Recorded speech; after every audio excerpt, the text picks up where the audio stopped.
আমি কাৰ্যকৰী সভাপতি ভাদেশ্বৰ মৰাণ দেৱক চিনাকি কৰাই দিছোঁ আৰু তেখেতক এখন ফুলাম গামোচাৰে সম্বৰ্ধনা জনাবৰ কাৰণে আমাৰ উদ্যোক্তাসকলক অনুৰোধ জনাইছোঁ। এই চেগতে আমাৰ সাধাৰণ সম্পাদক বিতুপন মৰাণ দেৱকো চিনাকি পৰিচয় কৰাই দিছোঁ আৰু এখন ফুলাম গামোচাৰে সম্বৰ্ধনা জনাবৰ কাৰণে অনুৰোধ জনাইছোঁ।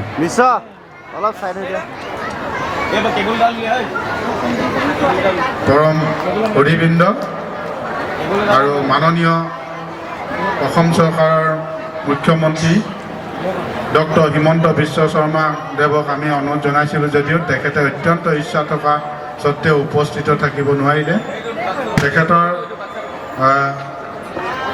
তেখেতৰ পৰামৰ্শৰ মৰ্মে অসম চৰকাৰৰ উদ্যোগ আৰু বাণিজ্য আৰু সাংস্কৃতিক পৰিক্ৰমা বিভাগৰ মন্ত্ৰী বিমল বৰা দেৱ আমাৰ মাজত উপস্থিত হৈছেহি। তেখেতলৈ আন্তৰিক অভিনন্দন আৰু কৃতজ্ঞতা জ্ঞাপন কৰিছোঁ। এই চেগতে অৰুণাচল চৰকাৰৰ DCM আমাৰ মৰমৰ চৌনামিন ছাৰ আছে। চৌনামিন ছাৰকো আমি কৃতজ্ঞতা আৰু অভিনন্দন জ্ঞাপন কৰিছোঁ। আমাৰ মাজত উপস্থিত আছে এইটো মাৰ্ঘেৰিটা সমষ্টিৰ স্থানীয় বিধায়ক ভাস্কৰ শৰ্মা দেৱ, লগতে শদিয়া সমষ্টিৰ বিধায়ক বলিন চেতিয়া ডাঙৰীয়া, অসম চৰকাৰৰ যুৱ আয়োগৰ উপাধ্যক্ষ অৰুণজ্যোতি মৰাণ, উপদেষ্টা দুলাল মৰাণ ডাঙৰীয়া, নিৰ্দিষ্ট বক্তা হিচাপে আমি আমন্ত্ৰণ কৰিছিলোঁ ধুলেশ্বৰ চেতিয়া আমাৰ উপদেষ্টা, লগতে ঋতুকান্ত মৰাণ, ভোলেন বৰুৱা আৰু আমাৰ উপ সভাপতি সুৰেন নেওগ ডাঙৰীয়া, সকলোলৈ অসম মৰাণ সভাৰ তৰফৰ পৰা আন্তৰিক অভিনন্দন আৰু কৃতজ্ঞতা জ্ঞাপন কৰিছোঁ। আৰু ৰাইজৰ সহায় সহযোগিতা কামনা কৰি মই আজি কাৰ্যসূচীখন আপোনালোকৰ আগত পাঠ কৰি দিব বিচাৰিছোঁ। কাৰ্যসূচীখন কাৰ্যকৰী কৰিব বিচাৰিছোঁ। আজিৰ কাৰ্যসূচী হিচাপে মুকলি সভাৰ উদ্বোধন দিলীপ মৰাণে ইতিমধ্যে কৰি গৈছে। সভাপতি আসন গ্ৰহণ ইতিমধ্যে হৈ গৈছে। পৰিচয় পৰ্বত আমি দাঙি ধৰিছোঁ। আদৰণি ভাষণ আগবঢ়াব। প্ৰথমতে আমি আদৰণি ভাষণটো আমাৰ অলপ দীঘলীয়া হ'ব, গতিকে পাছলৈ ৰাখিছোঁ। আমি পোনপ্ৰথমে আজি উদ্দেশ্য ব্যাখ্যা কৰিবৰ কাৰণে অনুৰোধ জনাইছোঁ। উদ্দেশ্য ব্যাখ্যা কৰিব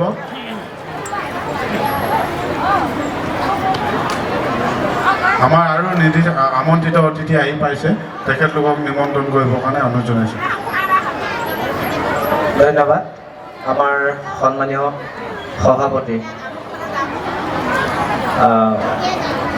ডাঙৰী প্ৰমুখে আমাৰ সন্মানীয় বিশিষ্ট ব্যক্তিসকল আৰু সন্মানীয় ৰাইজ, আমাৰ মাজত মৰাণ জাতীয় কলা সংস্কৃতি বিকাশ কেন্দ্ৰৰ সন্মানীয় সভাপতি লম্বেশ্বৰ মৰাণ ডাঙৰীয়া আছে। আমি তেখেতকো মঞ্চলৈ আমন্ত্ৰণ জনাইছোঁ আৰু আমাৰ বিষয়ববীয়াসকলক লগে লগেই সভাপতি আদেশ ক্ৰমে সভাৰ উদ্দেশ্য ব্যাখ্যা আগবঢ়াবলৈ বিচাৰিছোঁ।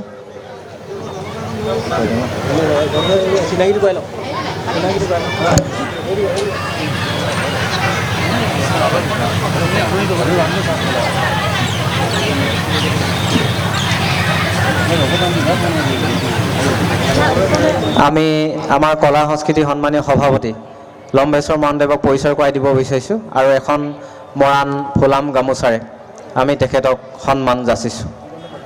ইয়াৰ পিছতে আমাৰ বিশিষ্ট সমাজসেৱক দিগন্ত পাদুন ডাঙৰীয়াকো আমি এখন মৰাণ ফুলাম গামোচাৰে আমি আদৰণি জনাইছোঁ আৰু সন্মান যাচিছোঁ। এয়া দিগন্ত পাদুন, বিশিষ্ট সমাজসেৱক, ধন্যবাদ জনাইছোঁ। ইয়াৰ পিছতে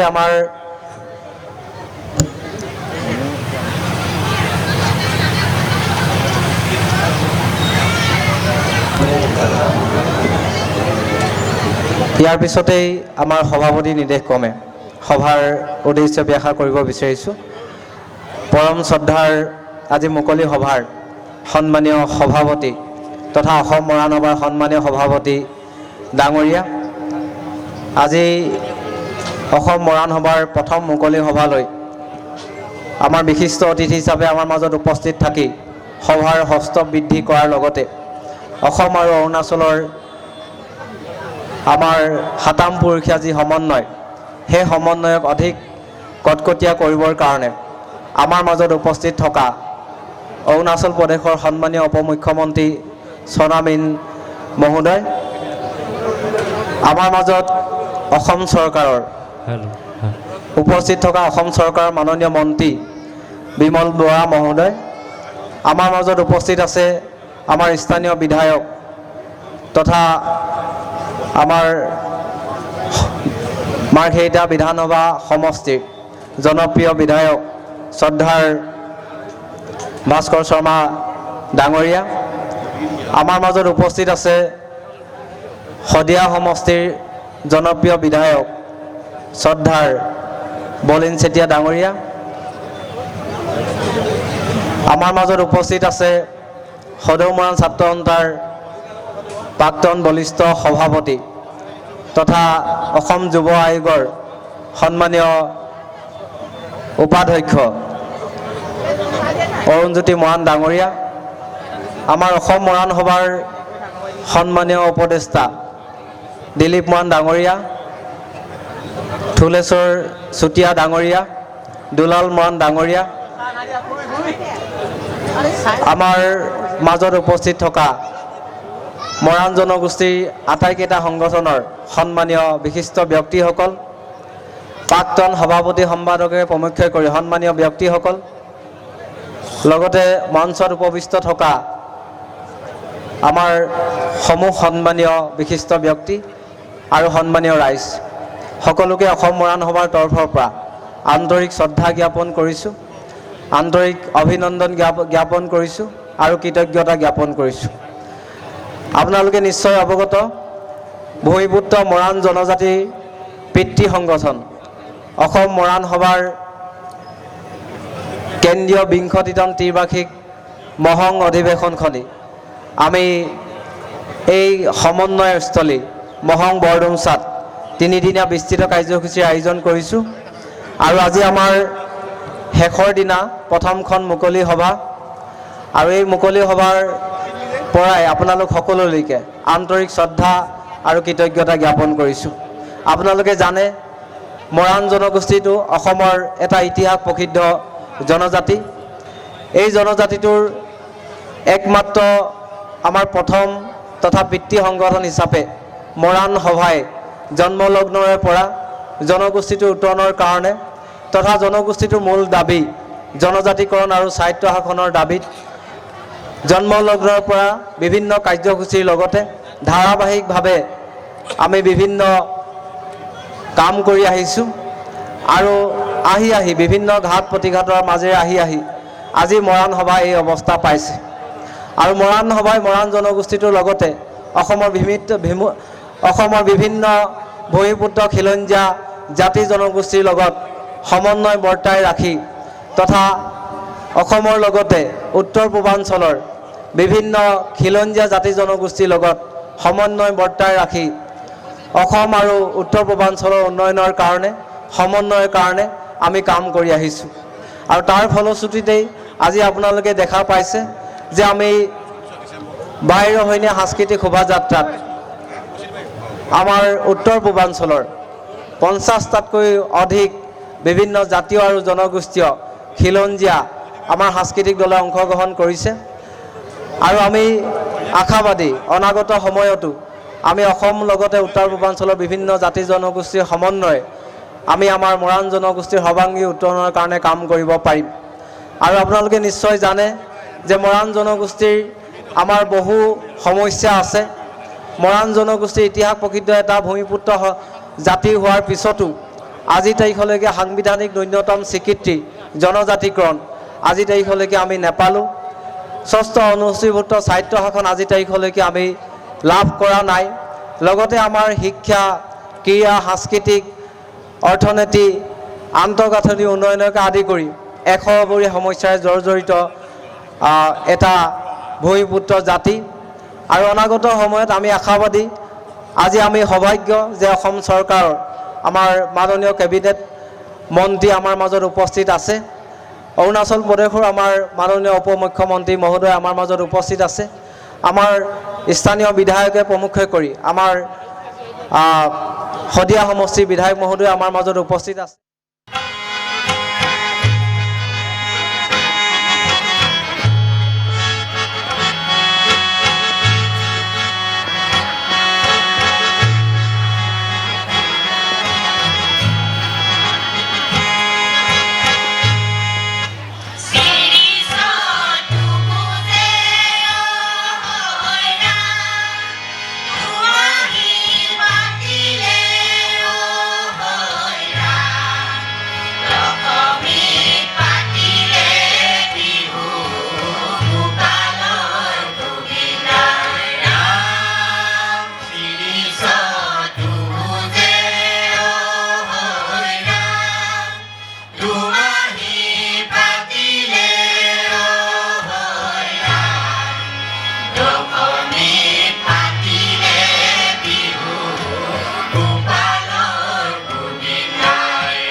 ধন্যবাদ জনালোঁ সমবেত সংগীত দলটিলৈ। এতিয়া আছে আমাৰ নিৰ্দিষ্ট বক্তাৰ ভাষণ। আমি আমন্ত্ৰণ কৰি আনিছোঁ অসম মৰাণ সভাৰ উপদেষ্টা তুলেশ্বৰ চেতিয়া দেৱক। তেখেতক নিৰ্দিষ্ট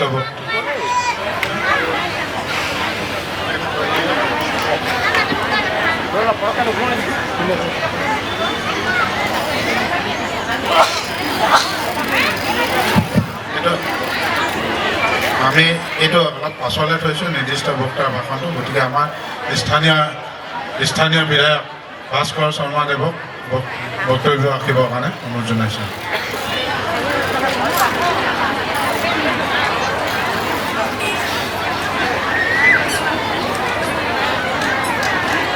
আজি অসম মৰাণ সভাৰ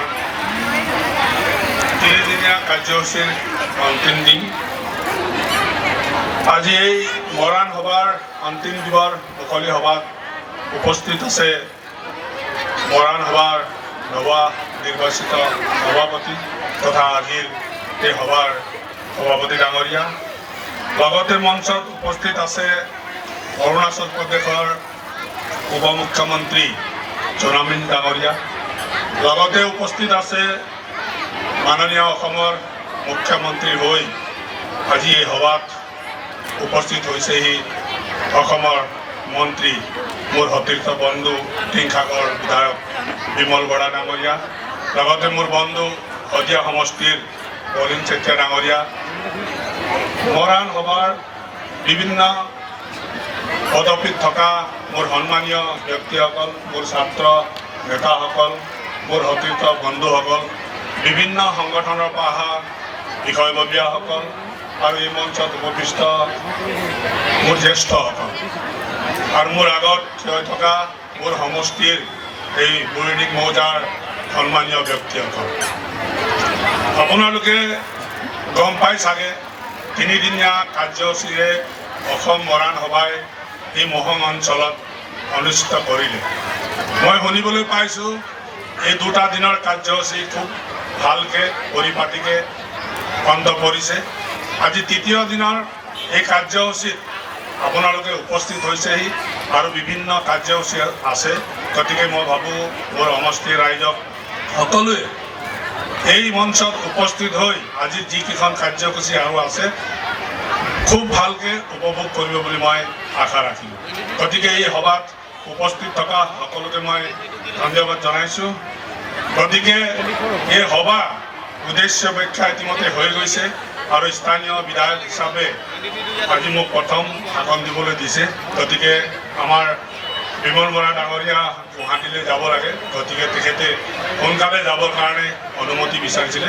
সেইকাৰণে সভাপতি মহোদয়ে এই অনুমতি কৰ্মে স্থানীয় বিধায়কক প্ৰথম বক্তব্য ৰাখি মন্ত্ৰী ডাঙৰীয়াই বক্তব্য দি মন্ত্ৰী ডাঙৰীয়া আমাৰ মাজৰ পৰা গুচি যাব, কিন্তু আমি থাকিম।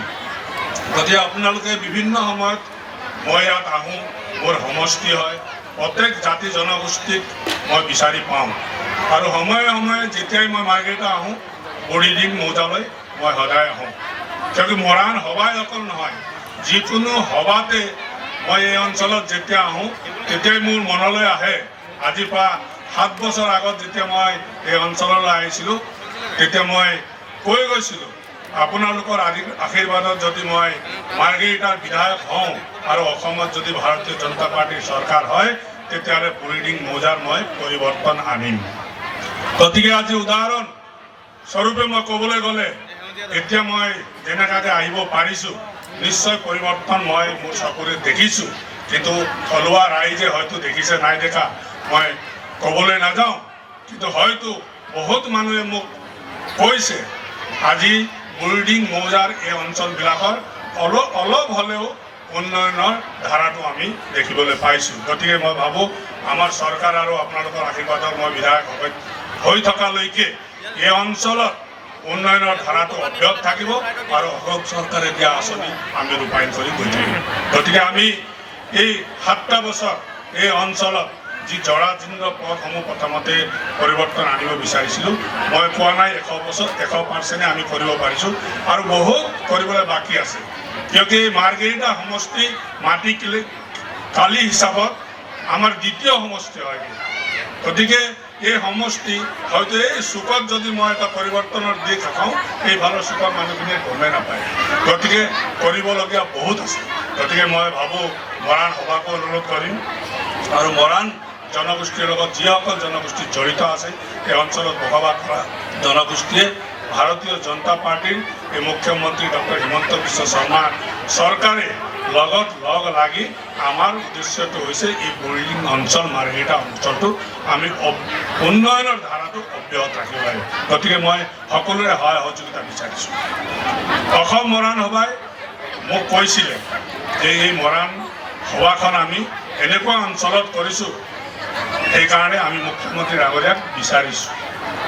আমি বহুত অনুৰোধ কৰিছিলোঁ মুখ্যমন্ত্ৰী ডাঙৰীয়াক আপুনি আমাৰ অঞ্চললৈ আহিব লাগে আৰু মৰাণ সভাত উপস্থিত হৈ পেলাই এই অঞ্চলত বসবাস কৰা সকলো জাতি জনগোষ্ঠীৰ লগত আপুনি বাৰ্তালাপ কৰিব লাগে।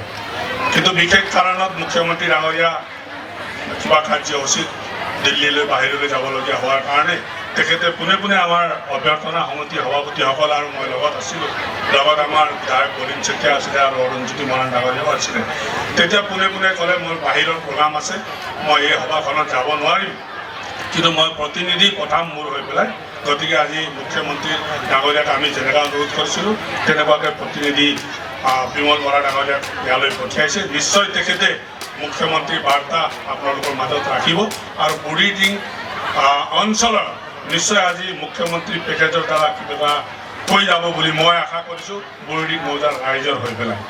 গতিকে মই মুখ্যমন্ত্ৰী ডাঙৰীয়াক কৈছিলোঁ, কিন্তু আমি সৌভাগ্যৱান মুখ্যমন্ত্ৰী ডাঙৰীয়া আজি আহিব নোৱাৰিলে, কিন্তু বিহু পাছত বুঢ়ীডিং মৌজাত আহি এক ৰাতি থাকি এসাঁজ ৰাইজৰ লগত খাই যাম বুলি কথা দিছে। বিহু পাছত মুখ্যমন্ত্ৰী ডাঙৰীয়া আহিব। গতিকে আমি ভাবোঁ মুখ্যমন্ত্ৰী ডাঙৰীয়াই অসমখনত যেনেকুৱা আগুৱাই লৈ যোৱা যি সপোন ৰচিছে এই সপোনৰ লগত আমি সমৰ্থন আগবঢ়াই যাব লাগিব।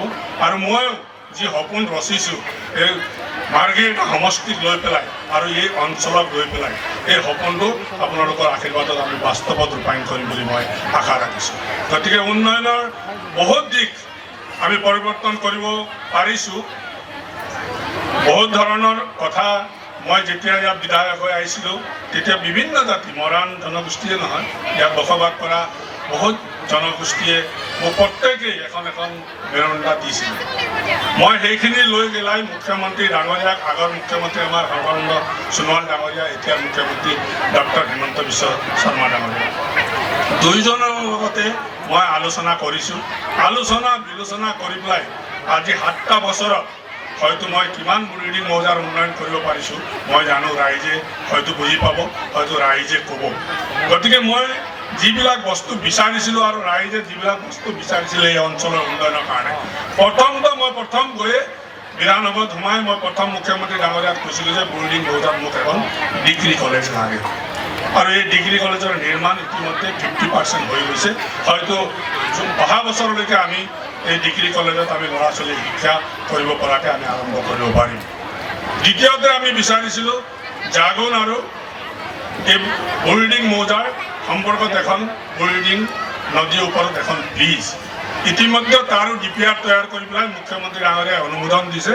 হয়তো অহা বছৰৰ পৰা আমি এই অহা বছৰ মানে অহা কালিলৈ আৰু নেক্সট মাৰ্চৰ পাছৰ পৰা হয়তো এই কামটো আমি আৰম্ভ কৰিব পাৰিম। গতিকে আমি কোৱা বস্তুখিনি পোনে পোনে মুখ্যমন্ত্ৰী ডাঙৰীয়াই আমাক অনুমোদন দিছে। আৰু মুখ্যমন্ত্ৰী ডাঙৰীয়া আগৰ মুখ্যমন্ত্ৰী সৰ্বানন্দ সোণোৱাল ডাঙৰ আহোঁতে আপোনালোকে গম পাইছিলে চাগে মই বিধায়ক হোৱাৰ লগে লগে এই অঞ্চলতে অসম সাহিত্য সভা হৈছিলে। সেই সাহিত্য সভাতে আহি পেলাই মুখ্যমন্ত্ৰী সৰ্বানন্দ সোণোৱালে ঘোষণা কৰি থৈ গৈছিলে যে এই বুঢ়ীডিং মৌজাত এখন আমি ব্লক ডেভেলপমেণ্ট দিম। তাৰ কামো ইতিমধ্যে PNRD ডিপাৰ্টমেণ্টলৈকে তাৰ ফাইল গৈছে। সম্ভৱ আমি তাৰ কামো আৰম্ভ কৰিম। গতিকে আমি মেজৰ যিখিনি পাৰ্ট আমি যিখিনি উন্নয়ন বিচাৰিছিলোঁ বুঢ়ীডিং মৌজাৰ কাৰণে ডাঙৰ যিখিনি তাৰ ভিতৰত 4-5টা কাম ইতিমধ্যে আমি অনুমোদন পাইছোঁ। আৰু বহুত কাম কৰিবলগীয়া আছে। সেই কামখিনিও আমি মুখ্যমন্ত্ৰী ডাঙৰীয়াৰ কথা পাতিছোঁ। এই কামখিনিও অতি সোনকালে মুখ্যমন্ত্ৰী ডাঙৰীয়াই মোকলাই দিম বুলি কৈছে। গতিকে আমি ভাবোঁ এই বুঢ়ীডিং অঞ্চলত যিটো আমি সপোন দেখিছিলোঁ পৰিৱৰ্তন কৰিম, নিশ্চয় আমি পৰিৱৰ্তন কৰিয়ে ভাৰতীয় জনতা পাৰ্টীৰ চৰকাৰ আজিৰ মুখ্যমন্ত্ৰী ডাঙৰীয়াই যিটো গতিত অসমখনক দ্বিতীয় ৰাষ্ট্ৰ বা প্ৰথম ৰাষ্ট্ৰ কৰিবলৈ গৈ আছে ভাৰতৰ ভিতৰত তাৰ সপোনটোৰ লগত আমিও জড়িত আছোঁ। গতিকে আপোনালোকৰ সমৰ্থন মই বিচাৰিছোঁ, আপোনালোকৰ আশীৰ্বাদ মই বিচাৰিছোঁ যাতে এই বুঢ়ীডিং অঞ্চল নিচেই কাষতে অৰুণাচলৰ ওচৰত ৰাখি থকা অঞ্চল যাতে আমি অৰুণাচলৰ ডেভেলপমেণ্ট আৰু অসমৰ ডেভেলপমেণ্টটো একে সমানে কৰি যাব পাৰোঁ তাৰ কাৰণে আপোনালোকে আশীৰ্বাদ কৰিব। নিশ্চয় আমাৰ চৰকাৰে বুজি পাইছে, আপোনালোকৰ ভাষা বুজি পাইছে, আপোনালোকৰ কথা বুজি পাইছে। সেই গতিকে আজি অলপ দিনৰ আগতে মুখ্যমন্ত্ৰী ডাঙৰীয়াই বহুত দিনতে ঘোষণা কৰা আসাম মালা, এই আসাম মালাৰ ৰাস্তা গোটেই অসমৰ ভিতৰত এই ডিব্ৰুগড় ডিষ্ট্ৰিক্টৰ আমি দুজনে পাইছোঁ, এটা নাহৰকটীয়া বিধায়কে আৰু এজন হ'ল মাৰ্ঘেৰিটা বিধায়কে। আৰু সেইটো কামো আমি পাইছোঁ বুঢ়ীডিং মৌজাতে। আমি কুকুৰাঝাৰ কাকপথাৰ সত্ৰৰ পৰা সোমাই আহি পোনে পোনে মহং হৈ পেলাই ইনথেম হৈ পেলাই মাৰ্ঘেৰিটা পোনে পোনে যাব পৰা 4 লেন যুক্ত ৰাস্তা ইতিমধ্যে কাম আৰম্ভ হৈছে। 15 তাৰিখৰ পাছত মুখ্যমন্ত্ৰী ডাঙৰীয়া আহি পেলাই সেই ৰাস্তাৰ শুভাৰম্ভ কৰিব। গতিকে আমি ভাবোঁ এই অঞ্চলৰ মানুহখিনি সৌভাগ্যৱান। যিখিনি কথা মোক দাবী কৰিছিলে, যিখিনি কথা মোক কৈছিলে সেইখিনি কৰিবলৈ মই সক্ষম হৈছোঁ। মোৰ সমষ্টিতে 4টা সত্ৰ আছে। এই সত্ৰটো আমি অনুদান দিবলৈ সক্ষম হৈছোঁ। চবতকৈ বেছি অসমৰ ভিতৰত নামঘৰ মোৰ সমষ্টিতে আছে। প্ৰায় নামঘৰ আমি অনুমোদন দিবলৈ সক্ষম হৈছোঁ আৰু তাৰ কাম ইতিমধ্যে 90% আমি শেষো কৰিছোঁ। গতিকে আমি বিচৰা ধৰণে এই চৰকাৰে আমাক আঁচনিবিলাক অনুমোদন দিছে। গতিকে মই ভাবোঁ এই চৰকাৰৰ লগত আমি জড়িত হৈ পেলাই এই চৰকাৰৰ লগত যিখিনি প্ৰাপ্যখিনি আমি পাব লাগে। অসম মালা ইতিমধ্যে মই ক'লোঁ, অসম মালা আকৌ ক'ব দিছে। অসম মালাৰ যিটো ৰাস্তা আমি ডাঙৰি চাৰিআলি সত্ৰৰ আগেদি সোমাই আহি এইফালে মহং হৈ পেলাই পোনে মাৰ্ঘেৰিটালৈ ওলাই যোৱা ৰাস্তাৰ ইতিমধ্যে টেণ্ডাৰ হৈ পেলাই কণ্ট্ৰেক্টৰে কাম আৰম্ভ কৰিছে আৰু মুখ্যমন্ত্ৰী ডাঙৰীয়াৰ কাৰণে ৰৈ আছে। তেখেতে আহি 15 তাৰিখৰ পাছত আধাৰশিলা কৰিব, তাৰপিছত আমাৰ ফুল চুইঙত কামটো আৰম্ভ হ'ব। গতিকে আছাম মালা কাম আৰম্ভ হৈ গৈছে। তাৰ লগত আমাৰ বাইপাছো জড়িত আছে, তাৰো DPR বনি আছে। আমি ভাবোঁ আৰু অহা বছৰৰ ভিতৰত আমি বাইপাছৰ ৰাস্তাটো কাম আৰম্ভ কৰিম। গতিকে চৰকাৰে দিয়া আঁচনি খুব ধুনীয়াকৈ আমি ৰূপায়ণ কৰিছোঁ আপোনালোকৰ সহযোগত। গতিকে মই ভাবোঁ এই অঞ্চলৰ মানুহে যি ধৰণৰ বস্তু বিচাৰি আছিলে সেই ধৰণৰ বস্তু আমি পাই আছোঁ। নামঘৰ আমি পাই আছোঁ, মঠ মন্দিৰ আমি পাই আছোঁ, সত্ৰ আমি পাই আছোঁ। বিভিন্ন আঁচনিৰ জৰিয়তে আমি স্বাৱলম্বী হ'ব পৰাকৈ আমাৰ বহুত মানুহক আমি আঁচনি দিবলৈ সক্ষম হৈছোঁ। বহুত ধৰণৰ 33টা আঁচনি অসম চৰকাৰে ইতিমধ্যে আমাৰ মাজত মোকলাই দিছে। পুৰুষসকলৰ কাৰণে বেলেগকৈ মোকলাই দিছে, মহিলাসকলৰ কাৰণে বেলেগকৈ মোকলাই দিছে, জ্যেষ্ঠসকলৰ কাৰণে বেলেগকৈ মোকলাই দিছে। ক'বলৈ গ'লে বহুত দীঘল হয়, গতিকে মই এইখিনি কথা নকওঁ। নিৰ্দিষ্ট বক্তাসকল সকলো বহি আছে, তেখেতসকলেও ক'ব আপোনালোকৰ মাজত। আৰু মুখ্যমন্ত্ৰীৰ প্ৰতিনিধি যিহেতু আহিছে, নিশ্চয় মুখ্যমন্ত্ৰীয়ে বাৰ্তা দি পঠাইছে, তেখেতৰ বক্তব্যও আপোনালোকে শুনিব। আৰু তেখেতেও আমাৰ অঞ্চলৰ কাৰণে, মই বিধায়ক হয়, গতিকে মইতো মুখ্যমন্ত্ৰীৰ পৰা যিমান পাৰোঁ সিমান খোজাতে থাকোঁ। সেইকাৰণে বিমল ডাঙৰীয়া আহিছে মুখ্যমন্ত্ৰী হৈ পেলাই। মই মুখ্যমন্ত্ৰী হৈ পেলাই বিমল ডাঙৰীয়াক কৈছোঁ যে মোৰ সমষ্টি যেতিয়া আহিছে নিশ্চয় বুঢ়ীডিং ৰাইজৰ কাৰণে কিবা এটা যে দি থৈ যাব, তাৰ মই আশা কৰিছোঁ বিধায়ক হিচাপে। গতিকে মই মুখ্যমন্ত্ৰী ডাঙৰীয়াক অনুৰোধ জনাইছোঁ, বিমল বৰা ডাঙৰীয়াক অনুৰোধ জনাইছোঁ, যিহেতু মই ৰাইজৰ প্ৰতিনিধি, ইয়াত বসবাস কৰা ৰাইজৰ প্ৰতিনিধি হয়, ৰাইজে আশা কৰা ধৰণে যাতে মই কৰি যাব পাৰোঁ, তাৰ কাৰণে মুখ্যমন্ত্ৰীৰ লগত আলোচনা কৰি বিমল ডাঙৰীয়াই কৈ ইয়াত ঘোষণা কৰি থৈ যাব বুলি মই আশা কৰিছোঁ। গতিকে উপস্থিত সকলো ৰাইজকে মই ধন্যবাদ জনাইছোঁ। বেছিভাগ মই মৰাণ সভাৰ আজি পুৰণা কমিটি যিসকলে পৰিচালনা কৰি আজি আমাক ইমান দিন আগুৱাই লৈ গ'ল, তেখেতসকলকো মই চৰণত সেৱা জনাইছোঁ। আৰু পূৰ্ণাংগ কমিটি আজি যিহেতু যোৱাকালিলৈ ইয়াত পুৰণা কমিটি ভংগ হৈ নতুন কমিটি হৈছে, সভাপতি আমাৰ একেইজন আছে, সম্পাদক বদলি হৈছে। গতিকে আমি ভাবোঁ মৰাণ সভাৰ লগত সকলো জাতি জনগোষ্ঠীয়ে সহযোগ কৰি চৰকাৰৰ লগত যিখিনি আঁচনি আমি তৈয়াৰ কৰি আনিব পাৰোঁ, আমি একলগ হৈ পেলাই বুঢ়ীডিং মৌজাৰ উন্নয়নৰ হকে আমি কাম কৰি যাম। গতিকে উপস্থিত থকা সকলো জ্যেষ্ঠ ব্যক্তিসকলৰ চৰণত জ্বলাইছোঁ আৰু মোৰ সমষ্টিৰ সকলো ব্যক্তিকে মই চৰণত সেৱা জনাই মোক আজি এইখিনি ক'বলৈ দিয়াৰ বাবে মই অভ্যৰ্থনা সমিতিক ধন্যবাদ জনাই মোৰ চমু বক্তব্যটো মই সামৰণি মাৰিছোঁ। ধন্যবাদ। শুভেচ্ছা জনালোঁ স্থানীয় বিধায়ক ভাস্কৰ শৰ্মাদেৱলৈ। তেখেতে আমাৰ বহুখিনি সহযোগিতা আগবঢ়াইছে আৰু যিখিনি কথা কৈছে সঁচা কথা।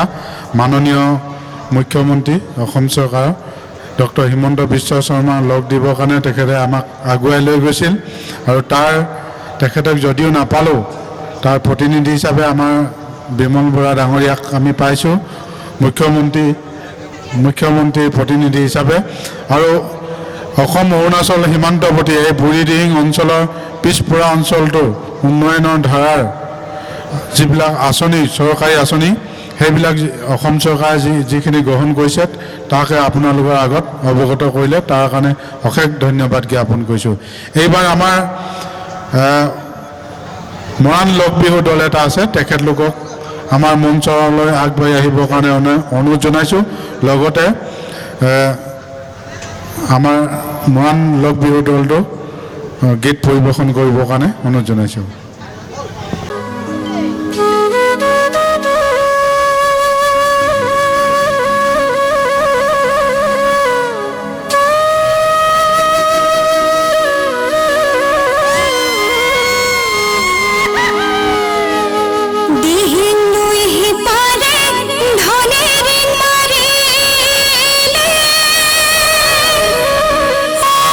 Sakura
অসম মৰাণ সভাৰ কেন্দ্ৰীয় ২৫তম ত্ৰিবাৰ্ষিক এই মহম অধিৱেশনৰ আজি অন্তিম দিনাৰ মুকলি সভাৰ কাৰ্যসূচীত সভাপতিত্ব কৰা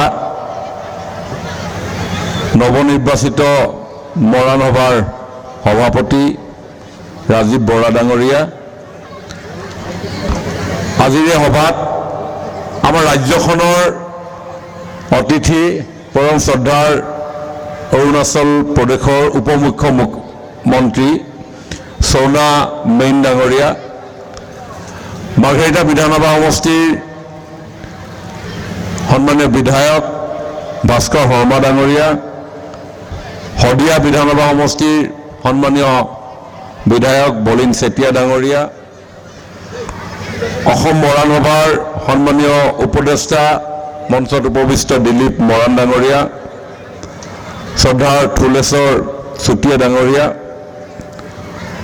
উপস্থিত ভাৰতীয় জনতা পাৰ্টীৰ জিলা সভাপতি কুশকান্ত বৰা ডাঙৰীয়াকে প্ৰমুখ কৰি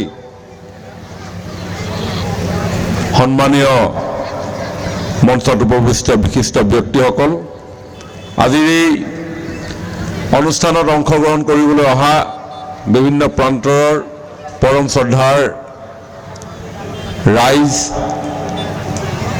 জয়তে আপোনালোক সকলোকে মই মোৰ আন্তৰিক শ্ৰদ্ধা আৰু শুভেচ্ছা জ্ঞাপন কৰিছোঁ। 1956 চনতে গঠন হোৱা এই মৰাণ সভা অসমৰে এক পুৰণি অন্যতম শক্তিশালী সংগঠন। মৰাণ জনগোষ্ঠীৰ আৰ্থ সামাজিক বিকাশ তথা উত্তৰণৰ বাবে অসম মৰাণ সভাই বিগত দিনবিলাকত যিসমূহ পদক্ষেপ গ্ৰহণ কৰি আহিছে, ইয়ে মৰাণ জনজীৱনক আগুৱাই লৈ যোৱাত অনবদ্য বৰঙণি আগবঢ়াই আহিছে। আৰু এই অসমৰ আদিম ভূমিপুত্ৰসকলৰ ভিতৰত অন্যতম মৰাণ যি জনগোষ্ঠী, এই জনগোষ্ঠীটোৰ সৰ্বাংগীন বিকাশ আৰু উন্নয়নৰ ক্ষেত্ৰত এই মৰাণ সভাৰ কৰ্মসূচীয়ে আমাক যথেষ্ট উন্নয়নৰ দিশেৰে আগুৱাই যোৱাত সদায় আমাক উৎসাহিত কৰি আহিছে। পাটকাই পৰ্বত পাৰ হৈ আহোম ৰাজবংশৰ প্ৰতিষ্ঠাপক চুকাফাই 1228 খ্ৰীষ্টাব্দত এই সৌমাৰ পীঠত ভৰি থোৱাৰ সময়ত এই অঞ্চলত বসবাস কৰা যিসমূহ খিলঞ্জীয়া আদিম জনগোষ্ঠী আছিল, দেউৰী, চুতীয়া, বৰাহী, এইসকলৰ লগত অন্যতম জনগোষ্ঠী মৰাণ, এই অঞ্চলৰ মটক, এইসকলৰ লগত সমন্বয় স্থাপনৰ জৰিয়তে স্বৰ্গদেউ চাওলুং চুকাফাই এখন নব্য আধুনিক অসমৰ বৃহৎ সমাজ নিৰ্মাণৰ সপোন দেখিছিল, আৰু যিয়ে আজিৰ তাৰিখত 7টা যিনি একৰাজ প্ৰতিষ্ঠা কৰা আমাৰ সন্মুখত ভাহি থকা এই শক্তিশালী অসমীয়া সমাজ। বিগত 7 দশকৰো অধিক কাল ধৰি মৰাণসকলক বিভিন্ন প্ৰকাৰে আগুৱাই এক সন্মানজনক স্থানত উপবিষ্ট কৰোৱাৰ ক্ষেত্ৰত মৰাণ সভাৰ যি ভূমিকা, এই ভূমিকা পৰৱৰ্তী সময়ত এনে পৰ্যায়লৈকে গুচি গৈছিল। ই কেৱল মাত্ৰ এটা সংগঠন হৈ থকা নাছিল বা হৈ থকা নাই বৰ্তমান।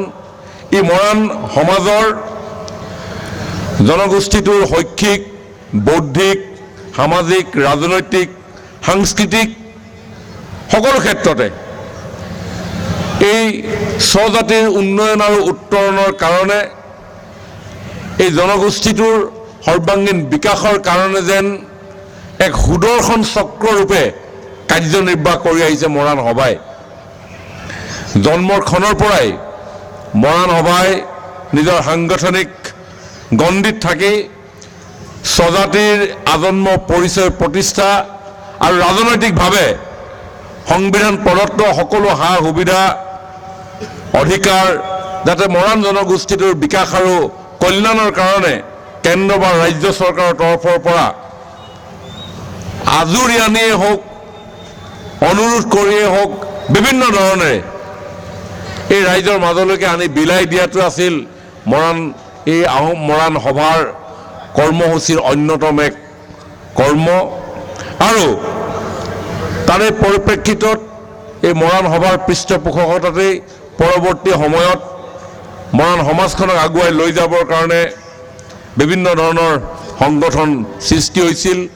1968 চনত মৰাণ জনগোষ্ঠীৰ ছাত্ৰ ছাত্ৰীসকলক লৈ মৰাণ ছাত্ৰ ছাত্ৰী সভা নামৰ এক সংগঠন গঠন হৈছিল আৰু পৰৱৰ্তী সময়ত যাক আমি মৰাণ ছাত্ৰ সন্থা হিচাপে আমি পৰিচয় আমি তেওঁলোকক জানো।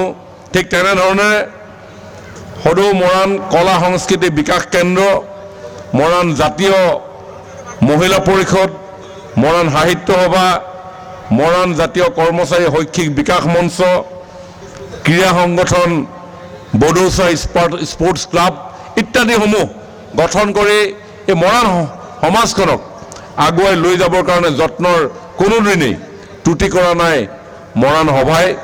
আৰু সেয়েহে মই ভাবোঁ যে মৰাণ সভাক আমি শক্তিশালী ৰূপত আগুৱাই লৈ যাব লাগিব। এই মৰাণ সভাই মৰাণ জনগোষ্ঠীটোৰ ৰাইজৰ আশা আকাংক্ষা অনুভৱ উপলব্ধি বেদনা সুখ দুখ হাঁহি কান্দোন সকলোখিনিক যেন তেওঁলোকে হৃদয়ংগম কৰিব পাৰে আৰু আমাৰ এই সন্মিলিত যি প্ৰচেষ্টা মৰাণ সভাকে ধৰি মৰাণ ছাত্ৰ সন্থাৰ পৰা মহিলা জাতীয় পৰিষদৰ পৰা সকলো যি আমাৰ জাতীয় সংগঠন, এই সংগঠনে আমাৰ মৰাণ সমাজৰ স্বকীয় যি কৃষ্টি ৰীতি নীতি পৰম্পৰা ইতিহাস এইসমূহ অক্ষুণ্ণ ৰাখি বৃহত্তৰ অসমৰ সমাজ জীৱনক আমি আমাৰ নিজৰ যি অৱদান এই অৱদান আগবঢ়াই এখন শক্তিশালী আধুনিক অসমীয়া সমাজ গঢ়াত যি আমাৰ অৱদান যোগদান এই সদায় আমি শক্তিশালী ৰূপত আগুৱাই নিব লাগিব। অলপ দেৰি আগত যিটো সমবেত সংগীত পৰিৱেশন কৰিলে সেই সমবেত সংগীতৰ প্ৰতিটো শব্দত মৰাণ জাতিৰ স্বাভিমান জড়িত হৈ আছে, মৰাণ জাতিৰ ইতিহাস তাত খোদিত হৈ আছে, মৰাণ জাতিৰ জনগোষ্ঠীৰ পৰম্পৰা আধ্যাত্মিক চিন্তা সকলো কথাবিলাক অলপ দেৰি আগত গোৱা এই যি আমাৰ যোগেশ্বৰ মৰাণ ডাঙৰীয়াই যি গীত ৰচনা কৰিছে সেই গীতটোত আমি ভালদৰে মন দিলে আমি গম পাম। কাৰণ তেওঁ এই গীতত লিখিছে যে সৌমাৰ গিৰিধাৰী প্ৰজা, সেই সৌমাৰ খণ্ডত আমি বসবাস কৰিছিলোঁ পূজ্য ৰাজন আমাৰ বড়ৌচা, বড়ৌচাক আমাৰ পূজ্য পাদ হিচাপে আমি তেওঁক স্মৰণ কৰোঁ। শৌৰ্য বীৰ্য ঐতিহ্য গঢ়ি এই মৰাণ সমাজখনৰ যি শৌৰ্য বীৰ্য যি ঐতিহ্য মৰাণ আমি মায়া মৰা, আমি আধ্যাত্মিকভাৱেও যে শক্তিশালী এই কথা এই গীতৰ জৰিয়তে প্ৰকাশ কৰিছে। ইয়াত কৈছে যে ইতিহাসে ঢুকি নোপোৱা কালৰ ভূমিপুত্ৰ আমি বৰ অসমৰ। আমাৰ যি ইতিহাস ৰচনা কৰিছে আমাৰ যি বুৰঞ্জী আছে এই ইতিহাস বুৰঞ্জীৰ বহু আগৰে পৰাই এই সৌমাৰ খণ্ডত এই জনগোষ্ঠীয়ে বসবাস কৰি আহিছিল আৰু সেয়েহে এই গীতৰ জৰিয়তে কৈছে যে ইতিহাসে ঢুকি নোপোৱা আমি আমাৰ এই অসমৰ আমি ভূমিপুত্ৰ আৰু সেয়ে আমি চুকাফাকো সাৱটিছোঁ আৰু গঢ়িছোঁ নতুন সংহতি। আজিও জিলিকি আছে গৌৰৱ আভা হৈ নিতে মৰাণ আমি মায়া মৰা। ভগৱান শ্ৰীকৃষ্ণৰ কথাও মৰাণ সমাজে আধ্যাত্মিকভাৱে বিশ্বাস কৰে আৰু সেয়েহে এই গীতত কৈছে যে প্ৰভু শ্ৰীকৃষ্ণ ভোজে টিপুক সত্ৰ পাতি লোহে তিনি ভকতক লৈয়া পুতিলে ধৰ্মৰ খুঁটি। এখন সমাজ শক্তিশালীভাৱে আগুৱাই যাবৰ কাৰণে আধ্যাত্মিকভাৱে শক্তিশালী হ'ব লাগিব। আমাৰ মন আমাৰ দেহ শক্তিশালী হ'লেহে যিকোনো কামত আমি সফলতাৰে উত্তীৰ্ণ হ'ব পাৰিম। এই বৃহত্তৰ বুঢ়ীদিহিং মৌজা বৃহত্তৰ এই যি মহং অঞ্চল, এই মহং অঞ্চলৰ মই খন্তেক সময়ৰ আগতে এই মহং নামৰ স্মৃতি গ্ৰন্থখন প্ৰস্তুত কৰি উলিয়াইছে, আপোনালোকেও পঢ়িব, দেখিব যে এই বুঢ়ীদিহিং মৌজা অঞ্চলত ইয়াৰ যিখিনি সম্ভাৱনা ইয়াৰ যিখিনি মানৱ সম্পদ এই মানৱ সম্পদ আজি বিশ্বৰ চুকে কোণে বিয়পি পৰিছে। ভিতৰুৱা অঞ্চল বুলি আমি যদিও কওঁ মহং ভিতৰুৱা অঞ্চল নহয়, আমাৰ ভৌগোলিকভাৱে ইয়ালৈ আহিব পৰাকৈ হয়তো ৰাস্তাটো অলপ অৱস্থা বেয়া হ'ব পাৰে বেলেগ কথা, কিন্তু অলপ দেৰি আগত আমাৰ ভাস্কৰ শৰ্মা ডাঙৰীয়া বিধায়ক ডাঙৰীয়াই কৈছে যে মাননীয় মুখ্যমন্ত্ৰী ডাঙৰীয়াই যি উদ্যোগ গ্ৰহণ কৰিছে যে আমাৰ ভিতৰুৱা অঞ্চলসমূহ যোগাযোগ যাতায়াতৰ উপযোগী কৰি তুলিব পৰাকৈ যিসমূহ কাৰ্যসূচী আমাৰ চৰকাৰে গ্ৰহণ কৰিছে তাৰ ভিতৰত ইতিমধ্যে এই পথ অসম মালাৰ অধীনত ইতিমধ্যে অন্তৰ্ভুক্ত কৰা হৈছে। যাতায়াত যোগাযোগ ব্যৱস্থাবিলাক আমি আগুৱাই লৈ যাম, আন্তঃগাঁথনি শিল বালি ৰদ ইটা চিমেণ্ট চৰকাৰে আমি কৰি ল'ম যোৱা 6-7টা বছৰ আগত এই অঞ্চলৰ কথাবিলাক যদি আপোনালোকে মনত পেলাই দেখিব কেনেধৰণে অভূতপূৰ্ব পৰিৱৰ্তন সাধন হৈছে।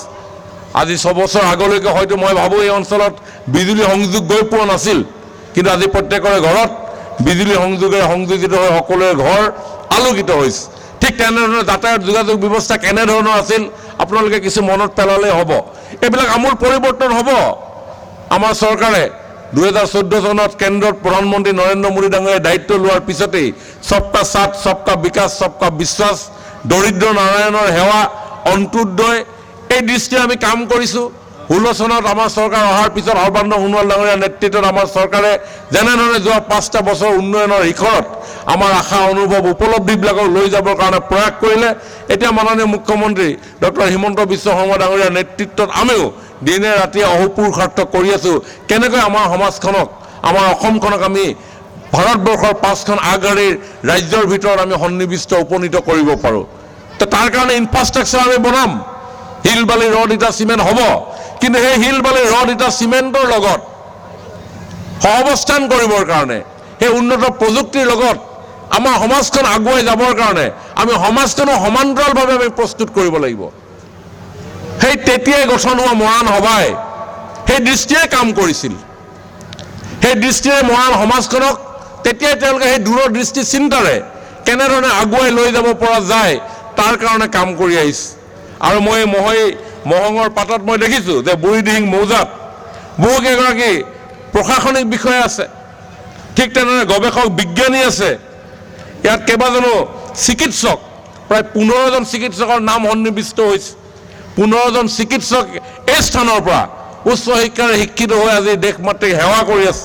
ঠিক তেনেধৰণে বুঢ়ীদিহিং মৌজাৰ প্ৰায় ইয়াতে লিপিবদ্ধ হৈ আছে প্ৰায় 24গৰাকী ইঞ্জিনিয়াৰ, 24গৰাকী অভিযন্তা এই অঞ্চলৰ পৰা ওলাইছে। ঠিক তেনেধৰণে এই মৌজাৰ পৰা পাইলট, এই মৌজাৰ পৰা এয়াৰ হোষ্টেছে কাম কৰি আছে। আইনত বহু ছাত্ৰ ছাত্ৰীয়ে ইয়াৰ পৰা শিক্ষা গ্ৰহণ কৰি বিভিন্ন আদালতত তেওঁলোকে ওকালতি কৰি আছে। ঠিক তেনেধৰণে এই অঞ্চলৰ ৰাইজৰ মনৰ কথাবিলাক সংবাদ মাধ্যমৰ আগত তুলি ধৰি চৰকাৰৰ দৃষ্টি আকৰ্ষণ কৰিবৰ কাৰণে দায়িত্ব সহকাৰে দায়বদ্ধতাৰে ইয়াতে বহুকেইজনে সংবাদ জগততো তেওঁলোকে নিজৰ দায়িত্ব পালন কৰি আছে। গতিকে এই মহং বুঢ়ীদিহিং অঞ্চল, এই স্থান তেওঁলোকে নিৰ্বাচিত কৰিছে দ্বিতীয়বাৰৰ কাৰণে। ইয়াত অধিৱেশন হৈছে, আগতে দ্বিতীয় বাৰ্ষিক অধিৱেশন হৈছিলে। দ্বিতীয় বাৰ্ষিক অধিৱেশনৰ পিছত এতিয়া 20তম ত্ৰিবাৰ্ষিক অধিৱেশন হৈছে। আৰু এই মহং যিটো শব্দ, এই শব্দ আৰু এতিয়া ইয়াতে সীমাবদ্ধ হৈ নাথাকে। ইয়াত এই শব্দ গৈ উফৰি গৈ ক'ৰবাত গৈ পাবগৈ আৰু তাৰ পৰা ৰিফ্লেকশ্যন হৈ আহি প্ৰতিধ্বনিয়েই হওক অথবা এইটো কি বুলি কয় ষ্ট্ৰাইকাৰ মাৰি দিয়ে যে আকৌ বেগ হৈ গুচি আহে, ঠিক তেনেধৰণে এই শব্দটো আহি ইয়াতে আমি ভৱিষ্যতৰ দিনত আমি আমাৰ যিসমূহ সপোন, আমাৰ যি পৰিকল্পনা এইসমূহ বাস্তৱায়িত কৰি ইয়াৰ জনসমাজখনক আমি আগুৱাই লৈ যাব লাগিব।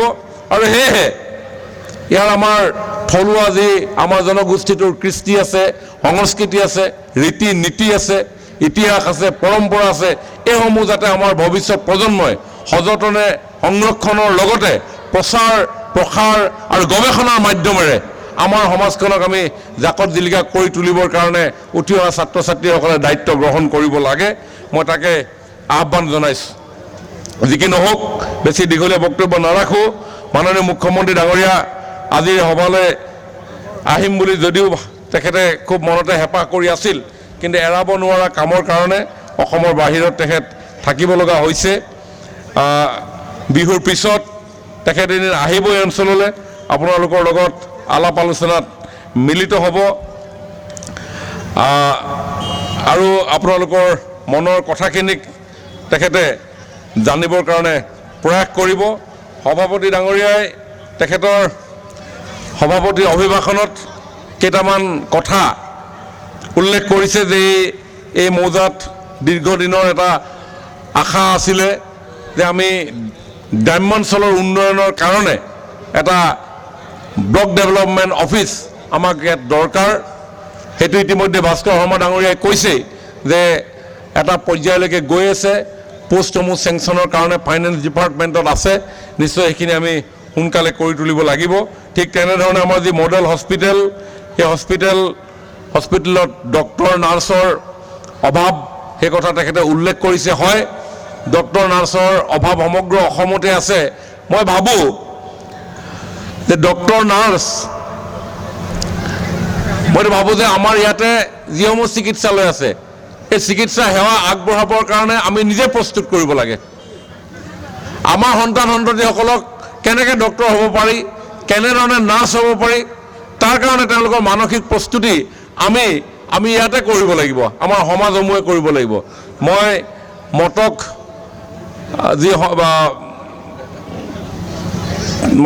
সন্মিলন, যেনেকৈ মৰাণ সভা আছে, মটক সমাজৰ মটক সন্মিলন আছে, তেওঁলোকে কেইদিনমানৰ আগত, আজি 2-3 বছৰ আগত এটা খুব ভাল কাম কৰিছিলে।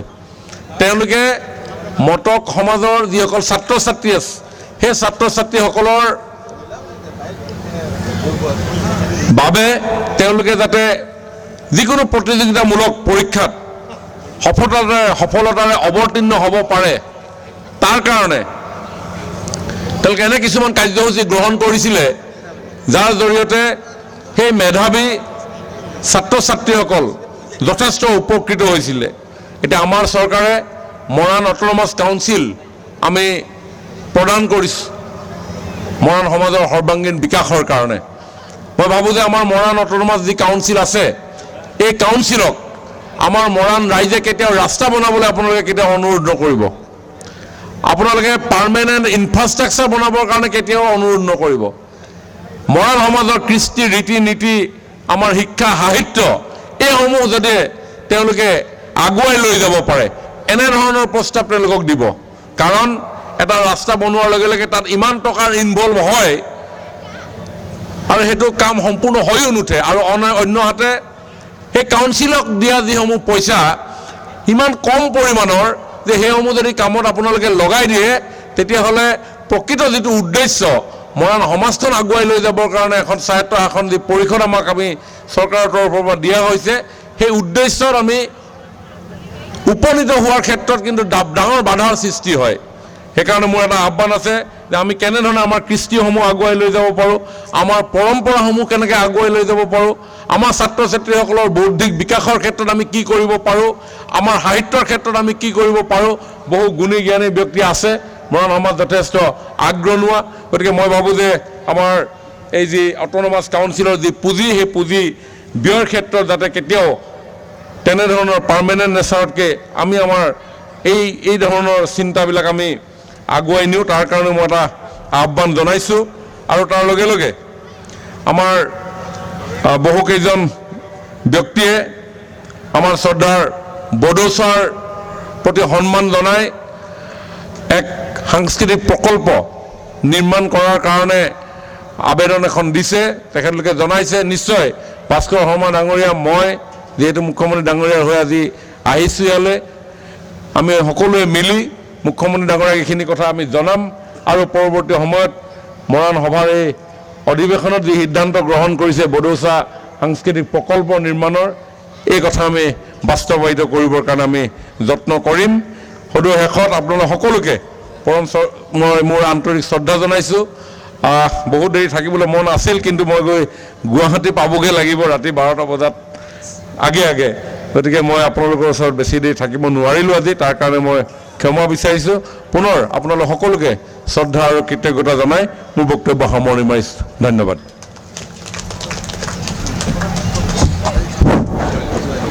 আমি চিনাকি পৰৱৰ্তী আৰম্ভ কৰিব বিচাৰিছোঁ। সৰু মৰাণ ছাত্ৰ সন্থাৰ সন্মানীয় সভাপতি শ্ৰীযুত নৱ মৰাণ ডাঙৰীয়াক আমি চিনাকি কৰাই দিব বিচাৰিছোঁ। লগতে এখনি ফুলাম গাঁৱছে সন্মান জনাবৰ কাৰণে আমাৰ অতিথিক অনুৰোধ জনালোঁ। আমি আন্তৰিক ধন্যবাদ জ্ঞাপন কৰিলোঁ অসম চৰকাৰ সাংস্কৃতিক আৰু পৰিক্ৰমা বিভাগৰ মন্ত্ৰী বিমল বৰা ডাঙৰীয়ালৈ। অসম মৰাণ সভাই বিগত বৰ্ষবোৰত লোৱা মৰাণ জনগোষ্ঠীটোৰ উত্তৰণৰ স্বাৰ্থত যি ভূমিকা গ্ৰহণ কৰিছে, সেইসমূহ ডিপলি অধ্যয়ন কৰি তেখেতে আপোনালোকৰ আগত প্ৰকাশ কৰিলে। আৰু অসম চৰকাৰৰ আঁচনিসমূহ বিকাশৰ যিবোৰ ধাৰা প্ৰকাশ কৰাৰ কাৰণে আমি তেখেতক ধন্যবাদ জ্ঞাপন কৰিছোঁ। ইয়াৰ পাছতে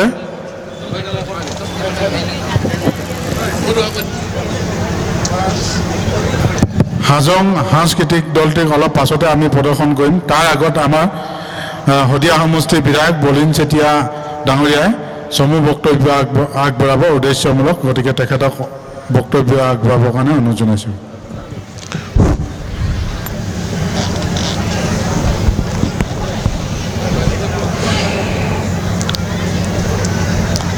অসম মৰাণ সভাৰ কেন্দ্ৰীয় বিংশতিতম ত্ৰিবাৰ্ষিক মহাং অধিৱেশনৰ আজি অন্তিম দিনাৰ মুকলি সভাৰ নতুনকৈ সভাপতি দায়িত্ব লোৱা আজি সভাখনৰ সভাপতি ৰাজীৱ বৰা ডাঙৰীয়া, আজিৰ সভাত বিশিষ্ট আমন্ত্ৰিত অতিথি হিচাপে উপস্থিত থকা অৰুণাচলৰ উপ মুখ্যমন্ত্ৰী আমাৰ সকলোৰে আদৰৰ মৰমৰ অৰ্চনা বেন ডাঙৰীয়া, এই সভাত উপস্থিত হোৱা আজি অসম চৰকাৰৰ মন্ত্ৰী বিমল বৰা ডাঙৰীয়া, বিধায়ক মাৰ্ঘেৰিটা সমষ্টিৰ বন্ধুবৰ ভাস্কৰ শৰ্মা ডাঙৰীয়া, ইয়াত উপস্থিত থকা মৰাণ ছাত্ৰ সন্থাৰ সভাপতি নৱ মৰাণ ডাঙৰীয়া, প্ৰাক্তন বিধায়ক তথা মৰাণ সভাৰ উপদেষ্টা আমাৰ দিলীপ মৰাণ ডাঙৰীয়া,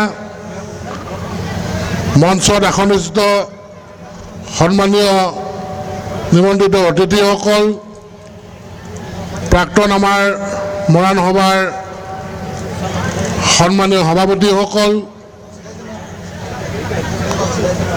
প্ৰাক্তন মৰাণ ছাত্ৰ সন্থাৰ সভাপতি অৰুণজ্যোতি মৰাণ ডাঙৰীয়া, উপস্থিত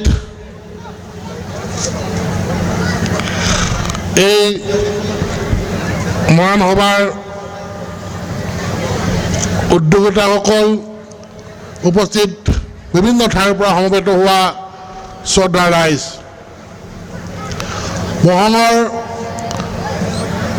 অসম মৰাণ সভা আজি এই অধিৱেশনখনেই অন্তিম দিনা তিনিদিনীয়া কাৰ্যসূচীৰে অতি উলহ মালহেৰে আয়োজিত কৰি সুন্দৰ শোভাযাত্ৰা বহুতো আমাৰ সাংস্কৃতিক দলসমূহে অংশগ্ৰহণ কৰিলে। এটা সুন্দৰ পৰিৱেশ আৰু উপযুক্ত বক্তা আমাৰ সভাপতি বক্তব্যত বহুতো গুৰুত্বপূৰ্ণ কথা অৱগত কৰিলে, মন্ত্ৰী ডাঙৰীয়াও কেইবাটাও গুৰুত্বপূৰ্ণ কথা অৱগত কৰিলে। আৰু মৰাণ সভা যিহেতু নতুনকৈ যি দায়িত্ব লৈছে আমাৰ ৰাজীৱ বৰা ডাঙৰীয়া, সম্পাদক বিতুপন মৰাণ ডাঙৰীয়াই, মৰাণ সভা মৰাণ জনগোষ্ঠীৰ আমাৰ সংগঠনসমূহৰ আমাৰ পিতৃ সংগঠন, আৰু যিহেতু মৰাণ জনগোষ্ঠীৰ আমাৰ কেওটা সংগঠন সকলোৱে মিলি মৰাণ জাতিৰ উন্নয়নৰ বাবে, মৰাণ জাতি শক্তিশালী কৰাৰ বাবে সকলো ধৰণৰ প্ৰচেষ্টা, সকলো ধৰণৰ কাৰ্যসূচী আজি বহু বছৰৰ পৰা তেওঁলোকে লৈ আহিছে।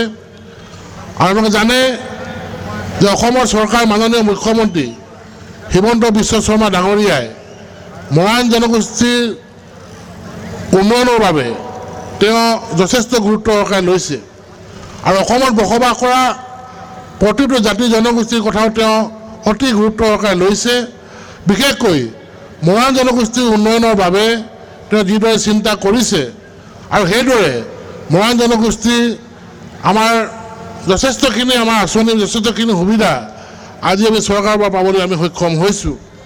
মৰাণ জনগোষ্ঠীৰ যিখিনি দাবী আছিলে সেই দাবীখিনি প্ৰায়বিলাক আমাৰ আলোচনা বিলোচনাৰ মাধ্যমত আমাৰ সমাধা হৈছে।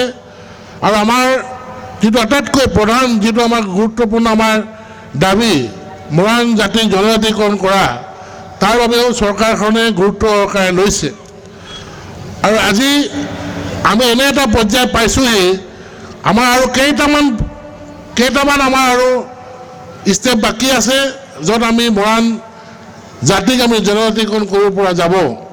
আৰু মাননীয় মুখ্যমন্ত্ৰী ডাঙৰীয়াই অতি গুৰুত্ব সহকাৰে বিষয়টো লৈছে। আজি কেইদিনমান আমাৰ শীতকালীন অধিৱেশন চলি থকা সময়তে আমি মৰাণ ছাত্ৰ সন্থাৰ সভাপতিকে ধৰি আমি কেইবাজনো মাননীয় মুখ্যমন্ত্ৰীক আমি লগ কৰিছিলোঁ। তেওঁ যিখিনি কথা অৱগত কৰালে আৰু ইতিমধ্যে বাকী আমাৰ যিখিনি আমাৰ স্ব জনগোষ্ঠীৰ সংগঠন আছে তেওঁলোকেও আমাৰ মৰাণ জাতি আৰু মটক আৰু চুতীয়া এইকেইটাক জনজাতিকৰণ কৰাৰ ক্ষেত্ৰত সহমত তেওঁলোকে লৈছে। আৰু আমি বাৰ্ষিক এখন আলোচনা কেন্দ্ৰীয় চৰকাৰৰ লগত পতাৰ বাবে মাননীয় মুখ্যমন্ত্ৰী ডাঙৰীয়াই পৰামৰ্শ দিছে। আৰু সেইখিনি কৰিবৰ বাবে তেওঁ মন্ত্ৰী পীযুষ হাজৰিকা ডাঙৰীয়াক নিৰ্দেশ দিছে। আৰু খুব কম সময়ৰ ভিতৰতে আমাৰ এখন সভা হ'ব। তাৰপিছতে আমি কেন্দ্ৰৰ লগত এখন ত্ৰিপাক্ষিক বৈঠক বহি আগন্তুক দিনত মৰাণ জনগোষ্ঠীক জনজাতিকৰণৰ ক্ষেত্ৰত আমি আৰু এখোব আগুৱাই যাব আমি পাৰিম। তাৰ উপৰিও আমাৰ মৰাণ জনগোষ্ঠীৰ কেওটা সংগঠনে মৰাণ জনগোষ্ঠী শক্তিশালী কৰিবৰ কাৰণে আমাৰ যিমানখিনি কাম কৰিব লাগে সকলোৱে মিলি আমি সেইখিনি কৰি যাব লাগিব। তাৰোপৰি চৰকাৰখনে আজি যিদৰে আঁচনি প্ৰস্তুত কৰিছে সেইখিনি আমি সকলোৱে তাৰ সুবিধাখিনি ল'ব লাগে। বিশেষকৈ মই এটা আঁচনিৰ কথাই কওঁ, যিটো আঁচনি আমাৰ বাবে অতি গুৰুত্বপূৰ্ণ, যিখন আমাৰ বিজেপি চৰকাৰখনে আমাৰ মাননীয় মুখ্যমন্ত্ৰী ডাঙৰীয়াই জাতি মাটি ভেটিৰ বাবে যিখিনি কথা আমি উল্লেখ কৰিছোঁ, তাৰ মাটি আৰু ভেটি আপোনালোকে জানে যে আমাৰ মৰাণ জনগোষ্ঠীৰ লোকসকলৰ মাটি বাৰী বহুত আছে, কিন্তু সেই মাটি বাৰী বহি থাকিলে তাৰ মালিক নহয় যেতিয়ালৈকে আপোনালোকৰ পট্টাখন নহয়। মাটিৰ পট্টাখন যেতিয়ালৈকে আপোনাৰ হাতত নাথাকে, যেতিয়ালৈকে নহয়, তেতিয়ালৈকে আপোনালোকে মাটিৰ গৰাকী বুলি আপোনালোকে ক'ব নোৱাৰে।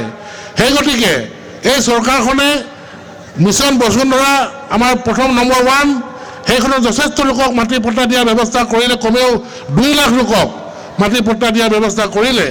তাৰোপৰি এতিয়া বসুন্ধৰা 2 আৰম্ভ কৰিছে।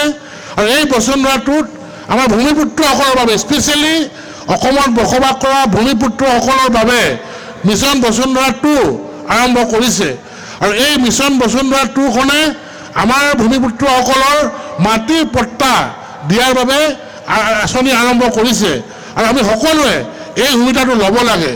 এইখিনি আমাৰ যিসকল আমাৰ যুৱকসকল আছে, মই তেওঁলোকক অনুৰোধ কৰিম যাতে মিছন বসুন্ধৰা 2ৰ বাবে তেওঁলোকে খবৰ লওক আৰু তেওঁলোকে সকলোখিনি যিখিনি যাৱতীয় ব্যৱস্থা আছে সেইখিনি আপোনালোকে কৰক। আৰু সকলোৱে মই জানো আমাৰ মৰাণ জনগোষ্ঠী গাঁৱৰ ৰাইজৰ আধা সংখ্যক লোকৰে মাটি পট্টা নাই। আৰু মাটি পট্টা নথকাৰ বাবে বহু ক্ষেত্ৰত বহুতো অসুবিধাৰ সন্মুখীন হ'বলগীয়া হৈ আছে। সেই গতিকে এই সমস্যা দূৰ কৰিবৰ বাবে আপোনালোকে মিছন বসুন্ধৰাটো আপুনি এপ্লাই কৰক। আৰু যিখিনি আমি আমাৰ দলীয় কাৰ্যকৰ্তাসকলক নিৰ্দেশ দিছোঁ, আমি যাৱতীয় আমাৰ যিখন বিষয় আছে তেওঁলোকক আমি নিৰ্দেশ দিয়া হৈছে যাতে সকলো ক্ষেত্ৰত সহায় কৰি এই মানুহখিনি যাতে যিখন ভূমিপুত্ৰ আছে তেওঁলোকক যাতে আমি মাটি পট্টা আমি দিয়াৰ ব্যৱস্থা কৰিব পাৰোঁ। আমি কমেও 5 লাখৰ পৰা 10 লাখ লোকক ভূমিপুত্ৰসকলক পট্টা দিয়াৰ বাবে মাননীয় মুখ্যমন্ত্ৰী ডাঙৰীয়াই সিদ্ধান্ত লৈছে।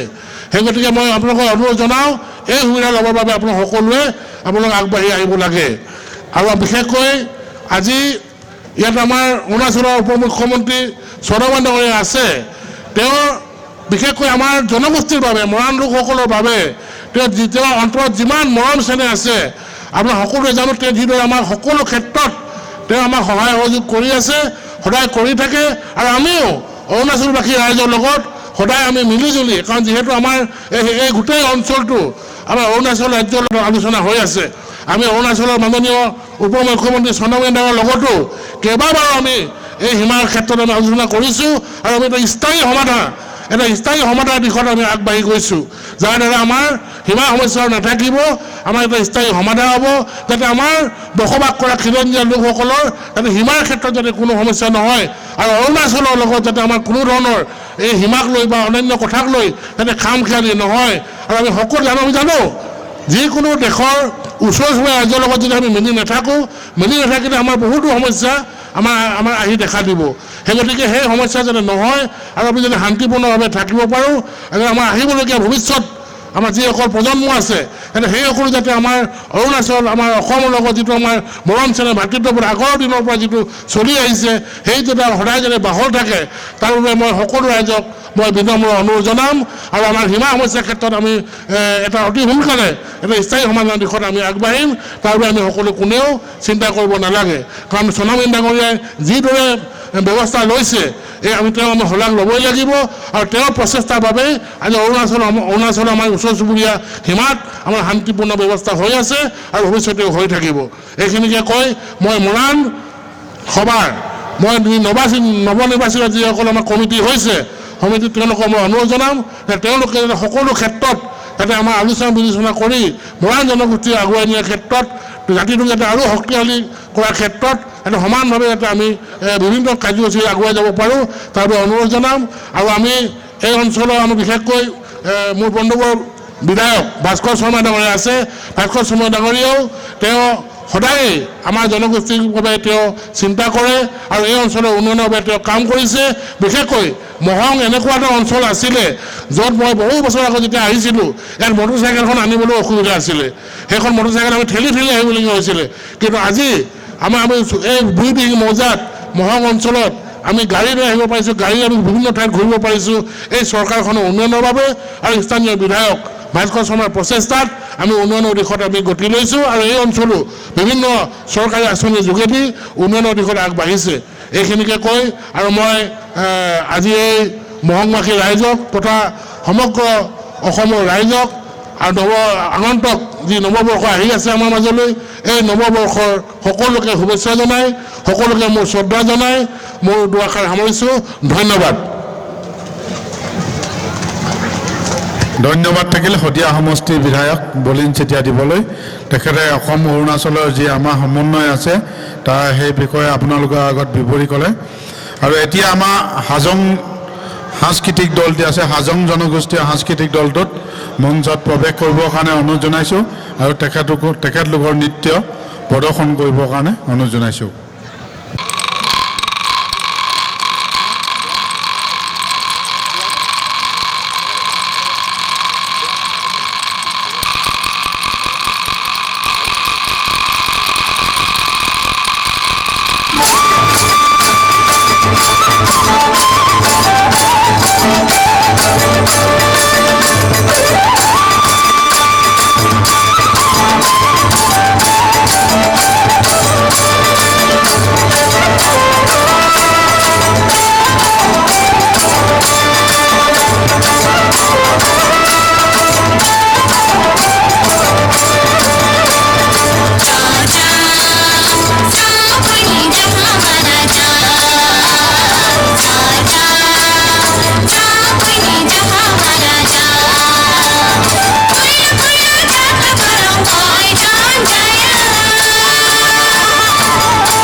ধন্যবাদ হাজং জনগোষ্ঠীয় সাংস্কৃতিক দললৈ। এতিয়া আমাৰ মুকলি সভাৰ মাজে মাজে সাংস্কৃতিক প্ৰদৰ্শন কৰি থকা হ'ব, সাংস্কৃতিক অনুষ্ঠান। তাৰ পাছতে আমি এই অৰুণাচলৰ চিংফু জনগোষ্ঠীয় সাংস্কৃতিক দলক সাজু হৈ থাকিবৰ কাৰণে অনুৰোধ জনাইছোঁ। তাৰ পাছত দেউৰী সাংস্কৃতিক দল অৰুণাচল তেখেতলোকৰ দলটোকো সাজু হৈ থাকিবৰ কাৰণে অনুৰোধ জনাইছোঁ। এতিয়া আমি আমাৰ অৰুণাচল চৰকাৰৰ উপমুখ্যমন্ত্ৰী চৌনা মেইন ছাৰক বক্তব্য ৰাখিবৰ কাৰণে অনুৰোধ জনাইছোঁ। আজিৰ সভাত উপস্থিত অসমৰ ইণ্ডাষ্ট্ৰী তথা কমাৰ্চ আৰু কালচাৰেল এফেয়াৰ্ছৰ মন্ত্ৰী শ্ৰী বিমল বৰা ডাঙৰীয়া, তেখেতে ইতিমধ্যে ভাষণ শেষ কৰি উঠি গৈছে ইয়াৰ পৰা। মাননীয় MLA মাৰ্ঘেৰিটা শ্ৰী ভাস্কৰ শৰ্মা ডাঙৰীয়া, মাননীয় MLA শদিয়া সমষ্টি মোৰ বন্ধু তথা মোৰ ভাতৃ শ্ৰী বলিন চেতিয়া ডাঙৰীয়া, ফৰ্মাৰ MLA ডুমডুমা শ্ৰী দিলীপ মৰাণ ডাঙৰীয়া, প্ৰেচিডেণ্ট আসাম মৰাণ সভা শ্ৰী ৰাজীৱ বৰা ডাঙৰীয়া, জেনেৰেল ছেক্ৰেটাৰী আসাম মৰাণ সভা শ্ৰী দুৰ্লভ গোহাঁই ডাঙৰীয়া, all Moran student union president আৰু প্ৰাক্তন মৰাণ ছাত্ৰ সন্থাৰ প্ৰেচিডেণ্টসকল, মঞ্চত উপস্থিত গণ্যমান্য ব্যক্তিসকল আৰু আজিৰ এই সভাত উপস্থিত সমূহ ৰাইজ আৰু মিডিয়া বন্ধুসকল, খুবেই ভাল লাগিছে মোক আজি ইয়াতে উপস্থিত হ'বলৈ পাই। মই ঘৰৰ পৰা ইয়ালৈ আৰম্ভ কৰাৰ সময়তে মই ভাবি আছিলোঁ মই গৈ পেলাই কি ক'ম মৰাণ ৰাইজৰ লগত, কি কথা পাতিম। মই ইতিমধ্যে মন্ত্ৰীসকলে MLA সকলে ক'লে, তেওঁলোকৰ নিজৰ প্ৰস্তাৱ দাঙি ধৰিলে, কিন্তু মইতো তেনেকৈ ক'ব নোৱাৰোঁ তেওঁলোকৰ দৰে। মই কি ক'ম? তো মই আমাৰ সম্বন্ধৰ কথাটো ক'ম, মৰাণসকলৰ লগত মোৰ সম্বন্ধৰ কথাটো ক'ম, মৰাণসকলৰ লগত আমাৰ অৰুণাচলবাসীৰ সম্বন্ধবিলাক ক'ম, মৰম চেনেহৰ কথাবিলাক ক'ম, এইবিলাক ক'ম। তেনেকৈ মই ভাবি আহিছিলোঁ, তেনেকৈ যে মই তেনেকৈ ক'ম, মোৰ নিজৰ মনৰ কথাবিলাক ক'ম। কিছুদিনৰ আগতে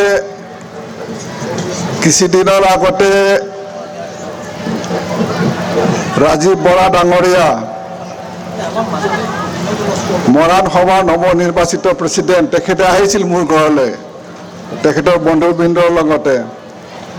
তো খুব সন্মানেৰে তেখেতে মোক জনালে যে ছাৰ আপুনি আহিব লাগিব মৰাণ সভাত। তো মই মৰাণ সভাটোৰ বিষয়ে সুধিলোঁ। তো মৰাণ সভাটো হৈছে বলিন চেতিয়াই কোৱাৰ নিচিনা এইটো এপেক্স বডি এটা মৰাণসকলৰ, আমব্ৰেলা মানে এইটো এপেক্স বডি, আমব্ৰেলা সংগঠন এইটো, গতিকে আটাইতকৈ ডাঙৰ সংগঠন। গতিকে মৰাণ সভাই যেতিয়া এই সভাটো পাতিছে, মই মনতে ভাবিলোঁ মোৰ যথেষ্ট কাম আছিলে, তথাপি মই ভাবিলোঁ যে এই ৰাইজৰ লগত মৰাণ সভা অনুষ্ঠানত মই দেখাই দিবলৈ যাম। অথনি কোৱাৰ দৰে যে 2018 চনত মই প্ৰথমবাৰৰ বাবে এই অঞ্চলত অসম সাহিত্য সভাৰ এটা অনুষ্ঠানত উপস্থিত আছিলোঁ। তেতিয়া সাংস্কৃতিক শোভাযাত্ৰাটো মই অংশগ্ৰহণ কৰিছিলোঁ। সেই সময়ত অসম অৰুণাচলে মিলি পেলাই অসম সাহিত্য সভা এই পাতিছিল সেই সময়ত বৰডুমচা অঞ্চলত।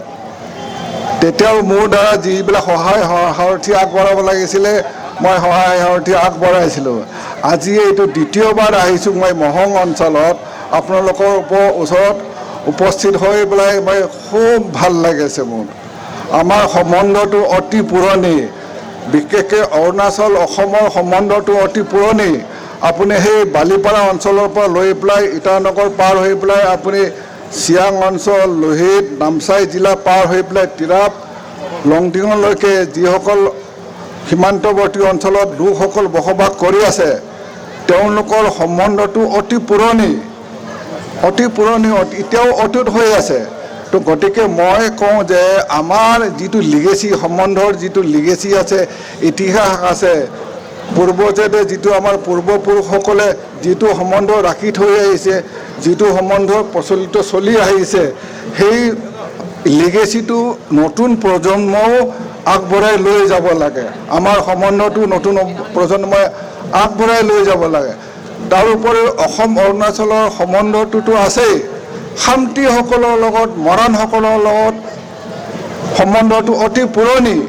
সেই মেলা চিকাৰৰ সময়ত, মেলা চিকাৰত আটাইতকৈ পাৰ্গত, হাতী ধৰা মেলা চিকাৰত আটাইতকৈ পাৰ্গত এই মৰাণসকল আছিলে। আমাৰ ৰজাসকলে কয়, খামতি ৰজাই কৈছিলে অসমত, মোক কৈছিলে যে আমি তাতে সেই মৰাণ ৰাজ্যত গৈ পেলাই আমি তাতে থাকি কেইবামাহো বছৰ ধৰ নিচিনা থাকি পেলাই আমি হাতী ধৰা মেলা চিকাৰটোৰ এইটো যিটো টেকটিক সেইটো আয়ত্ব কৰিছিলোঁ আমি। আজি সেই ধৰণৰ তেনেকুৱা আছে। আজি খামতিসকলে লিখিতভাৱে আছে যে খামতিসকল আনমেটচ পাৰ্গতালী আছে মানে মেলা চিকাৰত, তেনেকুৱা মৰাণসকলৰ আছে। মৰাণসকলৰ ইতিহাসে কয় যে এটা সময়ত মৰাণসকলৰ কিছুমান লোক জাহাজী দি ব্ৰিটিছ ৰাজ্যলৈ, লণ্ডনলৈ, ইংলেণ্ডলৈ লৈ গৈছিলে। সেই সময়ত সেই মেলা হাতী ধৰিবলৈ বা হাতীবিলাকক শিকাবলৈ কাৰণে। এতিয়াও আমাৰ খামতিসকলে যেতিয়া মেলা চিকাৰৰ হাতী ধৰি আনে বা হাতী শিকাবলৈ যায়, তেতিয়া হাতী শিকাবলৈ যোৱাটো এই মৰাণসকলৰ শব্দবিলাক আছে, মৰাণসকলৰ কথাবিলাক আছে। গীত গাই গাই যেতিয়া হাতীবিলাকক শিকায়, এনেকুৱা ধৰণৰ আমাৰ পুৰণি আমাৰ সম্বন্ধ আছে। আৰু মৰাণৰ ইতিহাস অতি চহকী ইতিহাস আছে। অথনি উদ্দেশ্য ভাষাত মৰাণসকলৰ কথাটো ক'লে, মৰাণসকল ভূমিপুত্ৰ, ব্ৰহ্মপুত্ৰৰ কাষৰীয়া অঞ্চলসকলত তেওঁলোকে ভূমিপুত্ৰ আগৰ পৰাই আছে। তেওঁলোকে বড়ো ষ্টকৰ, ট্ৰাইবেল ষ্টকৰ, তেখেতে মংগলদ ষ্টকৰ তেখেতৰ এইটো লোক হয়। তেখেতসকলৰ যিবিলাক ৰিচুৱেল আছে, যিবিলাক তেওঁলোকৰ পূজা পাঠ কৰে বা যিবিলাক কালচাৰেল যিবিলাক ছিষ্টেম আছে তেওঁলোকৰ, যেনেকুৱা তেওঁলোকৰ এইবিলাক এলিফেণ্ট ৱৰশ্বিপৰ যেনেকুৱা তেওঁলোকৰ ডান্স আছে, তেওঁলোকৰ যেনেকুৱা ৱাটাৰ ইনচেক্ট ডান্স আছে, কোলাবুৰ ডান্স বুলি কয়। এইবিলাক যিবিলাক ৰিচুৱেল যদি চায় আপোনালোকে, প্ৰকৃতিৰ লগত বহুতো সম্বন্ধ আছে মহাৰাজৰ। আৰু যেনেকুৱা আমাৰ ট্ৰাইবেলসকলৰ প্ৰকৃতিৰ লগত সম্বন্ধ আছে, তেওঁলোকৰ গতিকে ট্ৰাইবেলৰ লগত যথেষ্ট সম্বন্ধ আছে। মইতো তেওঁলোকক ট্ৰাইবেল বুলিয়ে ক'বলৈ যাওঁ, মই তেওঁলোককতো মৰাণ সম্প্ৰদায়ৰ লোকসকলক মইতো ট্ৰাইবেল বুলিয়ে ক'বলৈ যাওঁ। গতিকে তেওঁলোকে ট্ৰাইবেলৰ লগতহে বেছিকৈ সম্বন্ধ আছে। আৰু এই তেওঁলোকৰ বুৰঞ্জীও এইটোৱে কয়, তেওঁলোকৰ ইতিহাসেও এইটোৱে ক'বলৈ যায়। গতিকে মই আজি মৰাণসকলৰ ইমান অতীজৰ পৰা আমাৰ এইটো যিটো তেওঁলোকৰ বুৰঞ্জী আছে, ইতিহাস আছে তেওঁলোকৰ। আৰু উদ্দেশ্য ভাষাত ক'লে যে মৰাণসকলে অতীজৰ পৰাই অসমৰ বিভিন্ন খিলঞ্জীয়া জনগোষ্ঠীৰ লগত একেলগে মিলি পেলাই অসমৰ উন্নতিৰ বাবে, অসমৰ বিকাশৰ বাবে, তদুপৰি তাৰ দাঁতি কাষৰীয়া অঞ্চলত যিবিলাক ৰাজ্য আছে, সকলো ৰাজ্যৰ লগত মৰাণ সম্প্ৰদায়ৰ লোকসকল, মৰাণসকল অতি শান্তিপ্ৰিয় লোক। তেওঁলোকে মিলি জুলি একেলগে বসবাস কৰি অতীজৰ পৰাই আছে, অতীজৰ পৰাই এই সম্বন্ধটো আছে। এই সম্বন্ধটো এতিয়াও অটুট হৈ আছে। অথনি বলিন চেতিয়া ডাঙৰীয়াই কৈছে যে অসম অৰুণাচলৰ মাজত যিবিলাক সীমাৱৰ্তী বিভেদ আছিলে বা সীমাৱৰ্তী ইছ্যু আছিলে, এইবিলাক ৭টা দশকত, ৭০ বছৰত এইটো আমি চিন্তাই কৰিব নোৱাৰিলোঁ যে এইবিলাক সমাধান কৰিব লাগে। আগৰ চৰকাৰবিলাকে বিজেপি চৰকাৰ মোদী ডাঙৰীয়া অহাৰ লগে লগে কৈছে যে নৰ্থ ইষ্টত বিকাশ হ'ব লাগিব আৰু নৰ্থ ইষ্টত অসম অৰুণাচলৰ মাজত যদি কিবা শিৱমতী অঞ্চলত যদি কিবা বিভেদ আছে কিবা ইছ্যু আছে সেইবিলাক অনতিপলমে খতম কৰিব লাগে দুয়োটা মুখ্যমন্ত্ৰী অসমৰ মুখ্যমন্ত্ৰী হেমন্ত বিশ্ব শৰ্মা ডাঙৰীয়া অৰুণাচলৰ মুখ্যমন্ত্ৰী পেমা খাণ্ডু দুয়োজনে মিলি পেলাই কেইবাবাৰো কথা পাতিলে এই সীমাৱৰ্তী অঞ্চলৰ সীমান্ত বিভেদবিলাক সমাধান কৰিবলৈ কাৰণে আৰু নামচাইত আহি শেষত মিটিং কৰিলে নামচাই ডিক্লেৰেশ্যন হ'ল নামচাই ডিক্লেৰেশ্যনত এইটো সিদ্ধান্ত হ'ল যে প্ৰায় 170টা অঞ্চলত আমাৰ বিভেদ আছিলে প্ৰায় আমি সেইটো শেষ কৰি পেলাই মাত্ৰ 69ত এতিয়া বাকী আছে নহয় 37ত বাকী আছে 37 অঞ্চলত বাকী আছে তাৰ গতিকে এই যিটো পলিটিকেল উইল বিজেপি চৰকাৰৰ আছে এতিয়া অসম অৰুণাচল চৰকাৰৰ পলিটিকেল উইল লৈ পেলাই আগবাঢ়ি গৈছে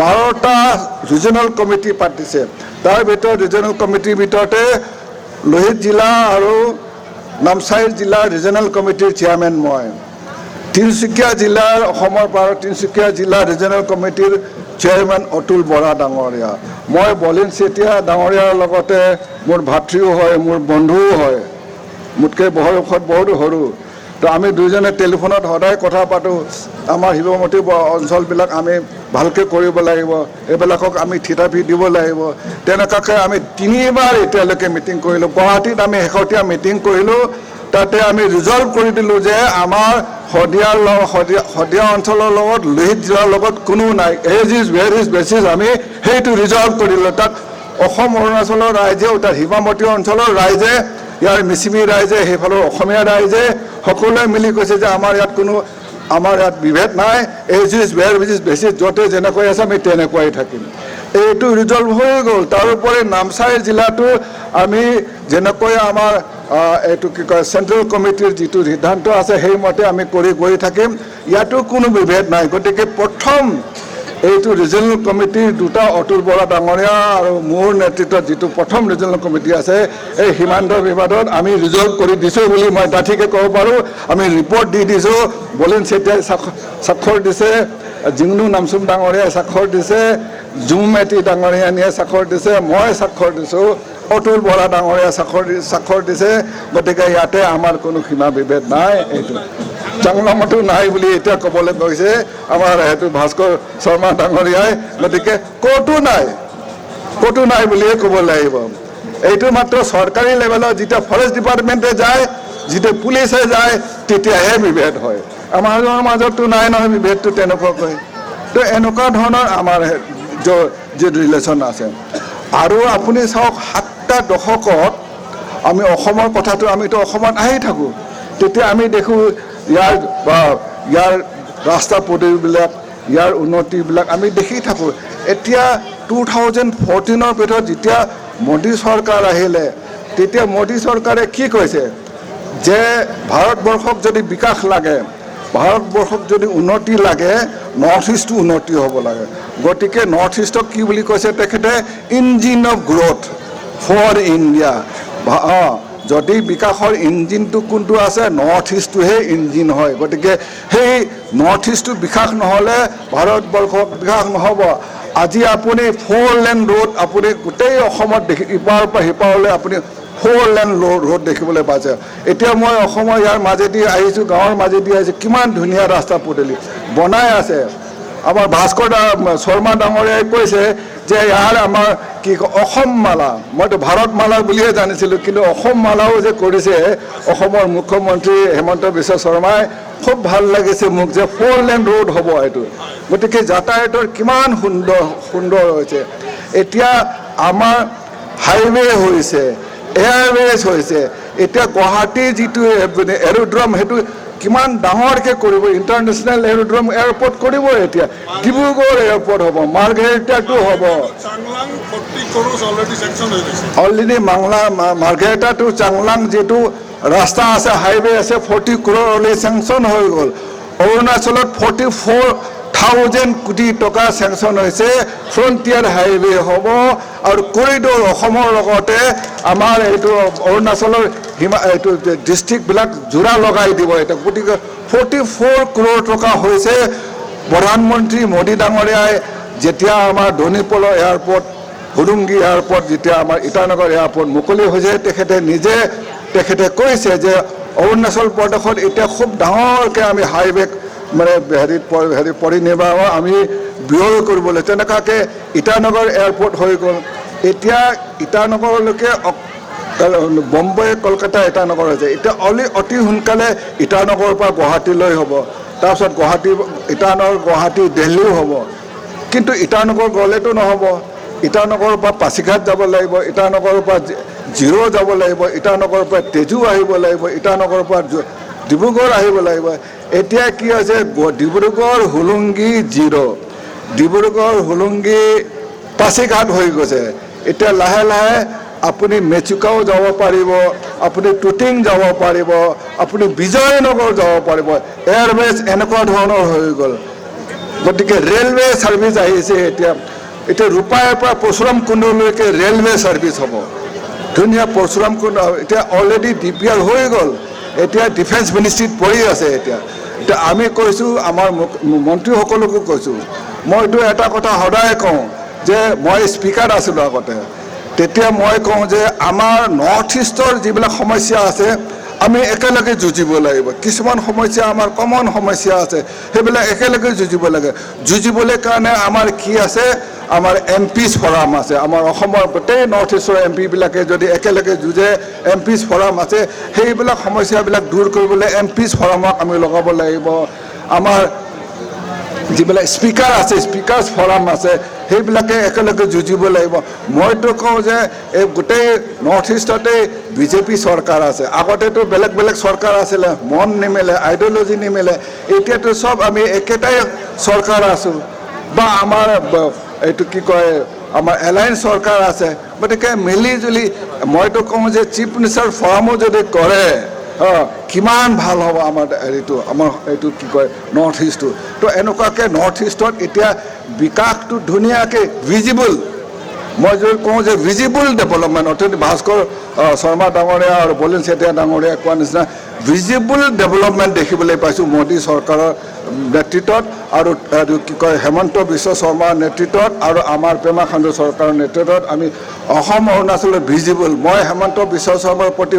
যথেষ্ট শ্ৰদ্ধা আছে তেখেতক মই খুব সন্মান কৰোঁ বয়সত মোতকৈ সৰু হ'লেও তেখেতক মই যথেষ্ট সন্মান কৰোঁ যথেষ্ট শ্ৰদ্ধা আছে তেখেতক খুব দ্ৰুত গতিতে অসমখন আগবঢ়াবলৈ চেষ্টা লৈ গৈছে অকল অসম নহয় অসম আৰু অসমৰ দাঁতিকাষৰীয়া যিমান ৰাজ্য আছে অকল অৰুণাচলে নহয় সকলোৰ লগত একেলগে মিলি পেলাই এটা ডাঙৰ এটা নৰ্থ ইষ্ট এটা গঢ়িবলৈ কাৰণে তেখেতৰ লিডাৰশ্বিপত যিটো প্ৰচেষ্টা চলি আছে এইটো প্ৰশংসনীয় অতি প্ৰশংসনীয় মই ক'বলৈ যাওঁ ইয়াৰ লগতে আমাৰ টুৰিজিম ডেভেলপমেণ্ট হ'ব লাগিব মইতো কওঁ যে আমাৰ টুৰিজিমটো ষ্টিলৱেল ৰোড আছে আমাৰ লিডুৰ পৰা সেইটো ছেকেণ্ড ৱৰ্ল্ড ৱাৰতে এইটো কি কয় আপোনাৰ কুনমিংলৈকে ষ্টিলৱেল ৰোড হৈ গৈছিলে এতিয়া সেই ষ্টিলৱেল ৰোডটো আমাৰ ফালে হৈ গ'ল বৰ্মাদেশত হোৱা নাই এই ষ্টিলৱেল ৰোডটো আমাৰ এইটো পৰ্যটকৰ ক্ষেত্ৰত যথেষ্ট অৰিহণা যোগাব মানুহ যাব তাতে গতিকে অসমৰ পৰা অসমত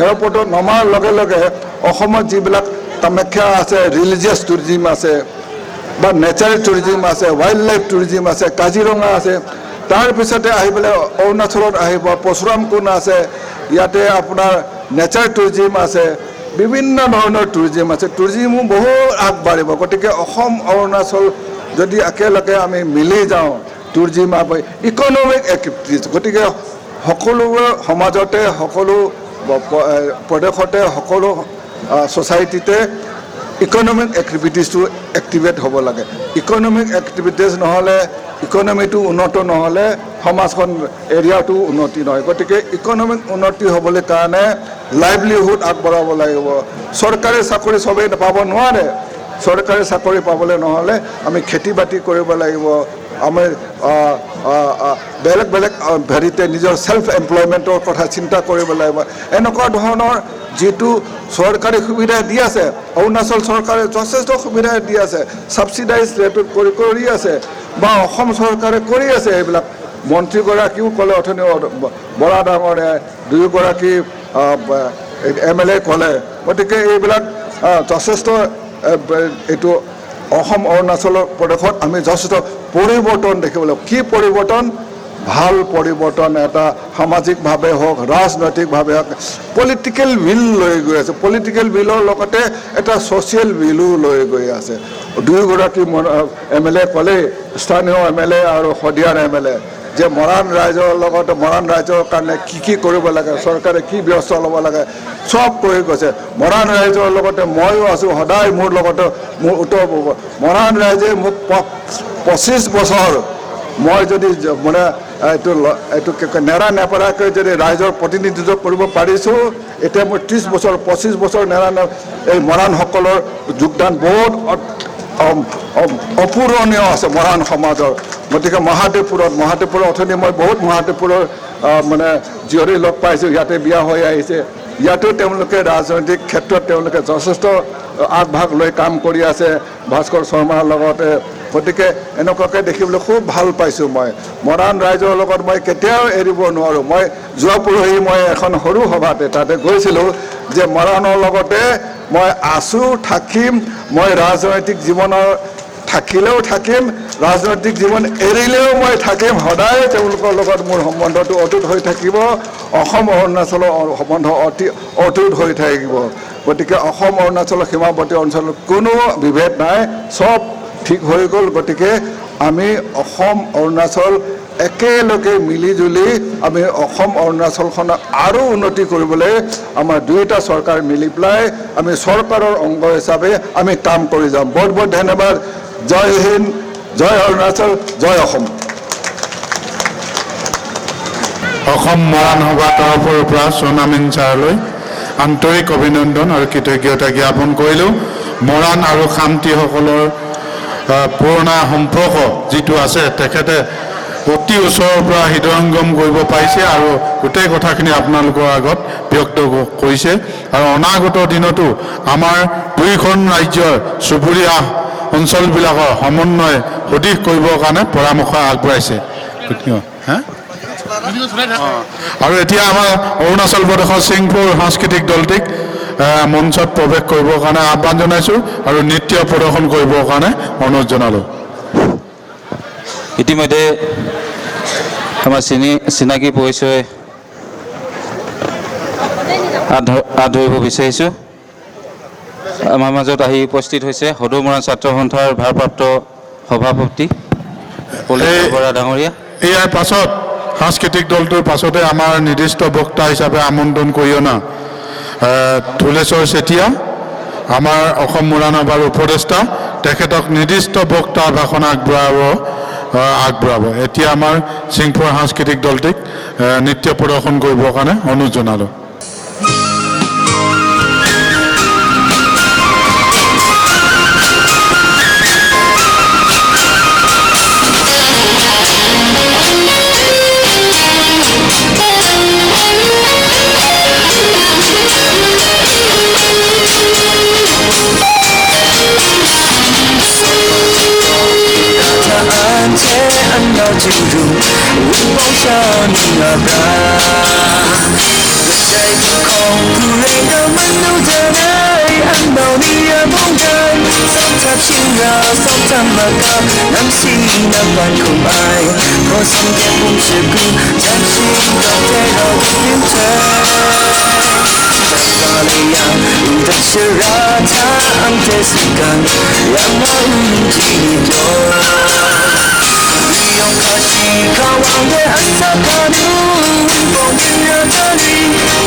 安闹进入云梦上那吧。在空空不能够温柔的爱，安闹里的梦在，三插心啊，三插那高，南西那关如爱，若心间不是故，真心的天要留在。但是啊，他安在心肝，让那无尽的。利用卡西卡瓦的阿萨卡努，温风音乐这里，卡萨平素爱的有吧，基督拼着不拿，心中的龙松，安在不干的苦。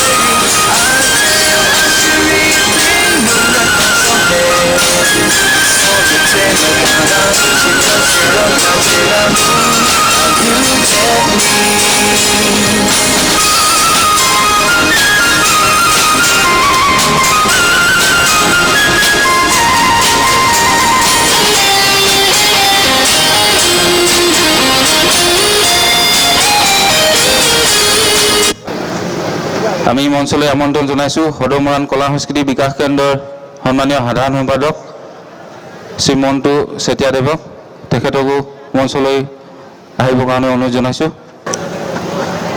আমি চিনাকি আৰু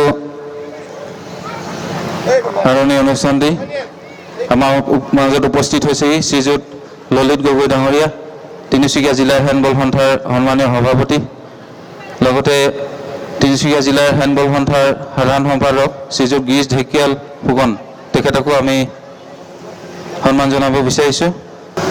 ইয়াৰ পিছতে আমি সন্মান জনাব বিচাৰিছোঁ তিনিচুকীয়া জিলাৰ হেণ্ডবল সন্থাৰ কোষাধ্যক্ষ দেৱকো আমি সন্মান জনাব বিচাৰিছোঁ।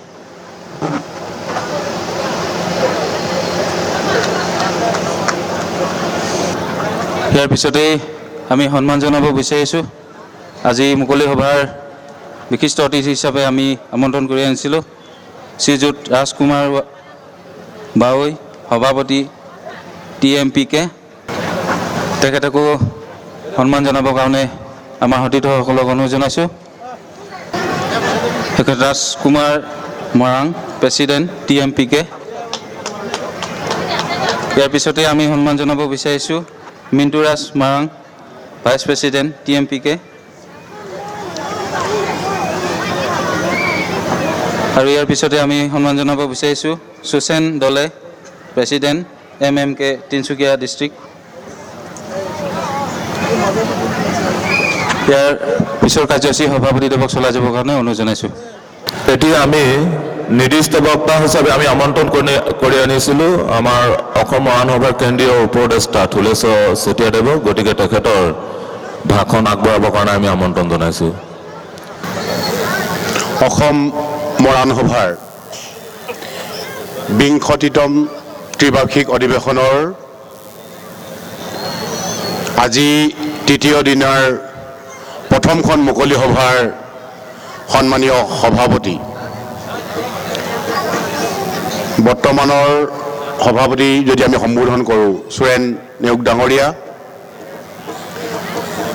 মঞ্চত উপবিষ্ট থকা অসম মৰাণ সভাৰ উপদেষ্টা মণ্ডলী,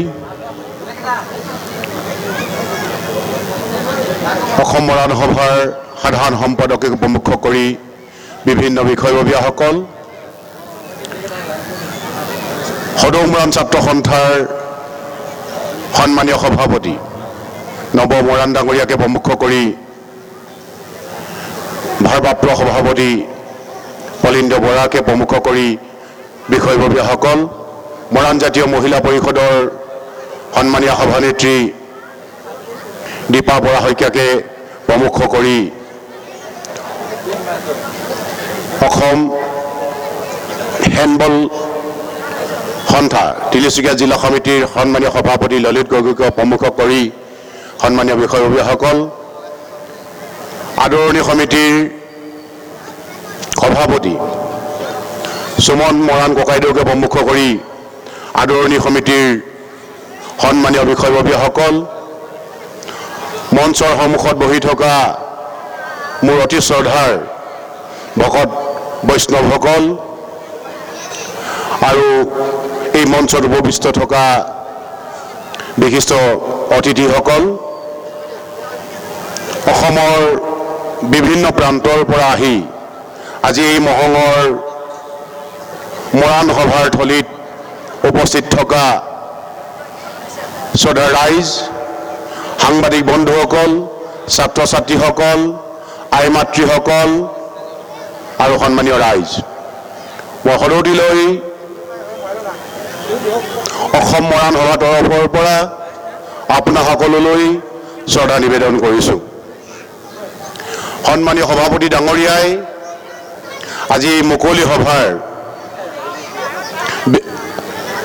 নিৰ্দিষ্ট বক্তা আন এগৰাকী বুলি মোক যদিও কৈছে আচলতে মই আজি এই মুকলি সভাখনৰ নিৰ্দিষ্ট বক্তা নহওঁ কালি হৈ যোৱা যিখন আমাৰ 5 বজাত হ'বলগীয়া যিখন সতীৰ্থ সকলৰ লগত যি আলাপ সেই আলাপৰহে মই আচলতে নিৰ্দিষ্ট বক্তা আছিলোঁ কিন্তু বিষয় বাছনি সভাত মই গোটেই নিশা কটায়ো আকৌ 3 বজালৈকে থাকিবলগীয়া হোৱাৰ কাৰণে মোৰ স্বাস্থ্যই মোক লগ নিদিলে গতিকে কালি যিখন সভা হ'ল তাত মই উপস্থিত থাকিব নোৱাৰিলোঁ তাৰ কাৰণে মই সদৌতিৰ ওচৰত ক্ষমা প্ৰাৰ্থনা জনাইছোঁ যি কি নহওক আজি মুকলি সভাৰ যিজন নিৰ্দিষ্ট বক্তা আছিল তেখেত খন্তেক আগলৈকে মোৰ ওচৰতে বহি আছিল কিন্তু তেখেতৰ কিবা ব্যক্তিগত অসুবিধাৰ হেতুকে তেখেত কিছু সময় তললৈ নামিছে আৰু হয়তো খন্তেক পিছতেই তেখেত আহি উপস্থিত হ'বহি কিন্তু মই এটা কথা আজি অতি বিনয়েৰে মই আহ্বান জনাব বিচাৰোঁ যে আচলতে মুকলি সভাৰ যিজন নিৰ্দিষ্ট বক্তা বহুদিনৰ আগত আচলতে থিৰাং কৰি ৰখা হয় নিৰ্দিষ্ট কৰি ৰখা হয় আৰু গোটেই সভাখনৰ গোটেই অধিৱেশনখনৰ গোটেই জাতিটোৰ পৰিকল্পনা বা অন্যান্য কথাবিলাক অতিথিসকলৰ যিসকল মুখ্য অতিথি থাকে সভাখনত সেই অতিথিসকলৰ সন্মুখত ক'ব পৰাকৈ আচলতে নিৰ্দিষ্ট বক্তাৰ ভাষণটো আগতীয়াকৈ দিলে ভাল হয় তো মই আহিবলগীয়া দিনবিলাকত আমাৰ যিসকল বিষয়ববীয়াই গোটেই অনুষ্ঠানটো পৰিচালনা কৰি থাকে তেখেতসকলৰ প্ৰতি মই বিনয়েৰে এই কথাখিনি আহ্বান জনাইছোঁ কিয়নো নিৰ্দিষ্ট বক্তাৰ ভাষণত গোটেই আহ্বানখিনি এই সভাখনলৈ যিসকলক মুখ্য অতিথি হিচাপে নিমন্ত্ৰণ কৰা হয় তেখেতসকলৰ আগত আচলতে বহুত আহ্বান আবেদন নিবেদন ইত্যাদিবিলাক জড়িত হৈ থাকে সেইকাৰণে মই কথাখিনি উল্লেখ কৰিলোঁ আৰু ইয়াত যদি মোৰ কেনেবাকৈ জগৰ হৈছে মই তাৰ কাৰণে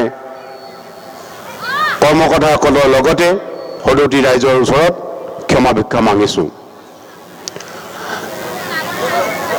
যি কি নহওক আজি এয়া মহং অধিৱেশন মৰাণ সভাৰ আৰু আজি ইয়াত আমি মহঙৰ এই অধিৱেশনথলী উদুলি মুদুলি আমি দেখিছোঁ আৰু এই মুকলি সভাখন অতি গুৰুত্বপূৰ্ণ মুকলি সভা এই সভাত আচলতে হৈ যোৱা যিখন গুৰুত্বপূৰ্ণ প্ৰতিনিধি সভা এই প্ৰতিনিধি সভাৰ সকলোবিলাক বিষয় প্ৰস্তাৱ আলোচনা বিলোচনা হোৱাৰ উপৰিও আমি মৰাণ জাতিটোৱে এই অসমত কেনেকৈ বাস কৰি আছোঁ ইতিহাসে ঢুকি নোপোৱা দিনৰে পৰা আমি মৰাণ জাতিটোৱে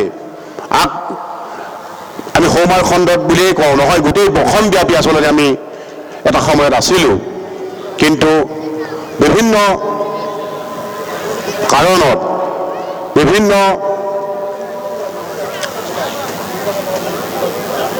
ৰাজনৈতিক কাৰণেই বুলি কওঁ বা অন্যান্য কাৰণেই কওঁ, আমি বিভিন্ন কাৰণত এক সময়ত দপদপাই থকা, গোটেই অসমব্যাপী দপদপাই থকা মৰাণ জাতিটো কিছু নিশকতীয়া অনুভৱ হৈছিল।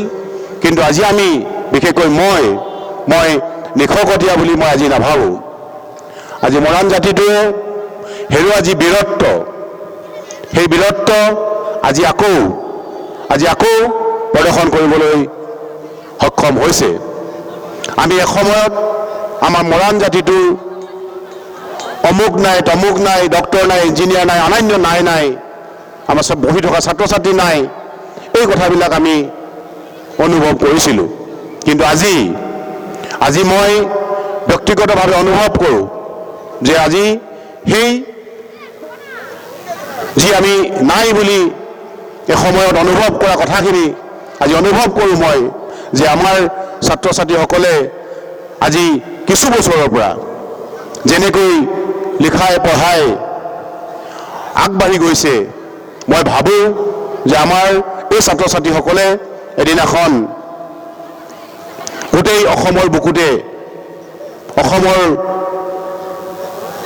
সীমা পাৰ হেৰি গোটেই ভাৰতবৰ্ষ বিশ্বতে আমাৰ ছাত্ৰ ছাত্ৰীসকলে যে দপদপাই থাকিব, এই কথাটো মই মনে প্ৰাণে বিশ্বাস কৰোঁ। আৰু মই এই পবিত্ৰ মঞ্চৰ পৰা পিতৃ মাতৃসকলক, অভিভাৱকসকলক মই আহ্বান জনাব বিচাৰোঁ যে আপোনাসকলৰ সন্তানক এতিয়া যেনেধৰণে শিক্ষা দীক্ষাৰে আগবঢ়াইছে, আহিবলগীয়া দিনবিলাকত আমাৰ ছাত্ৰ ছাত্ৰীসকলক আপোনাসকলে পাৰ্যমানে যিমান পাৰি নিজে নেখাই নবৈও শিক্ষাৰ ক্ষেত্ৰত আগুৱাই যাবৰ কাৰণে আপোনালোকে অনুপ্ৰেৰণা যোগাওক। গাঁৱৰ যুৱক যুৱতীসকলে শিক্ষাৰ ক্ষেত্ৰত আমাৰ প্ৰাথমিক বিদ্যালয়ৰ পৰা, গাঁৱত থকা প্ৰাথমিক বিদ্যালয়ৰ পৰা যিবিলাক মধ্য ইংৰাজী বিদ্যালয় আছে, হাইস্কুল আছে, কলেজ আছে, এই কলেজবিলাকত আমাৰ শিক্ষক শিক্ষয়িত্ৰীসকলে যাতে কোনো অসুবিধা নাপায়, তাৰ কাৰণে আপোনাসকলে মনে প্ৰাণে চেষ্টা কৰক। তেতিয়াহে আমি ভৱিষ্যতে আমাৰ জাতিটোক আমি যেনেদৰে আশা কৰিছোঁ, ঠিক তেনেধৰণৰ সপোন আমাৰ এদিন ফলিয়াব। যিসকল আমাৰ খেতিয়ক বন্ধু আছে, আমি কিছু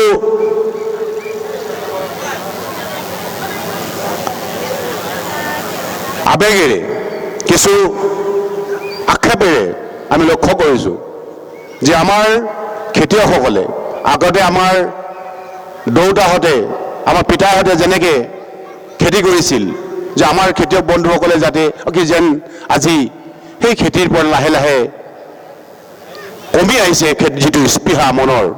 তো গতিকে আমি আমাৰ জাতিটো আগুৱাই লৈ যাবৰ কাৰণে লৈ যাবলগীয়া হ'লে আমি সকলো দিশতে শিক্ষাৰ ক্ষেত্ৰত যেনেকৈ আমি গুৰুত্ব দিব লাগিব, আমাৰ জাতিটো যিহেতু কৃষি প্ৰধান জাতি, গতিকে আমি শিক্ষাৰ লগতে কৃষি, বেহা বেপাৰ, বাণিজ্য,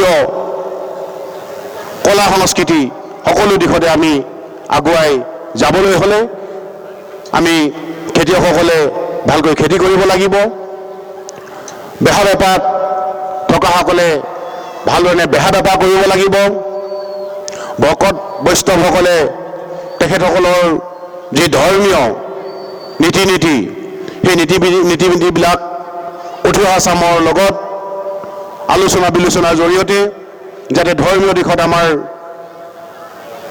উঠি অহা চামে অনুপ্ৰাণিত হয়, তাৰ কাৰণে ভকতবৃন্দসকলে চেষ্টা কৰিব লাগিব।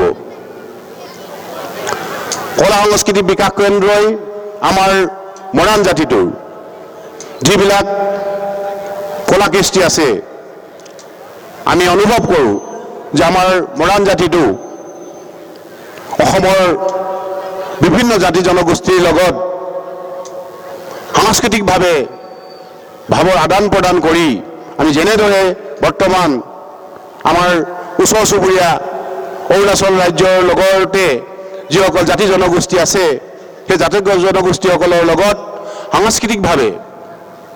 সাংস্কৃতিকভাৱে আমি ভাৱৰ আদান প্ৰদান কৰি আমি এই জনগোষ্ঠীসকলৰ লগত যি আমাৰ সম্পৰ্ক এই সম্পৰ্কটো আমি আৰু সুদৃঢ় কৰি তুলিবলৈ যত্ন কৰিব লাগিব। মৰাণ জাতি যিকেইটা 6টা সংগঠন আছে এই 6টা সংগঠনে অসমৰ বাকী জাতি জনগোষ্ঠীসকলৰ লগত মিলিত হৈ অসমীয়াৰ যিকোনো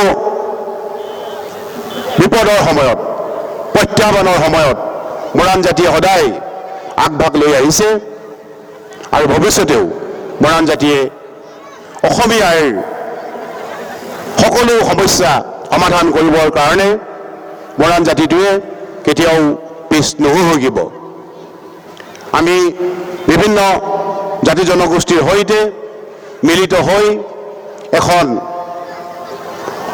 সুন্দৰ অসম এখন সপোনৰ অসম গঢ়িবৰ কাৰণে মৰাণ জাতিয়ে সদায় মিলিত হৈ আহিছে। ইয়াৰ উদাহৰণস্বৰূপে আমি ক'ব বিচাৰিম 1228 খ্ৰীষ্টাব্দত যেতিয়া বড়োচাই এই সমাৰখণ্ডত ৰাজত্ব কৰি আছিল তেতিয়া চুকাফাই আহি ইয়াত প্ৰৱেশ কৰিছিল আৰু তেতিয়াই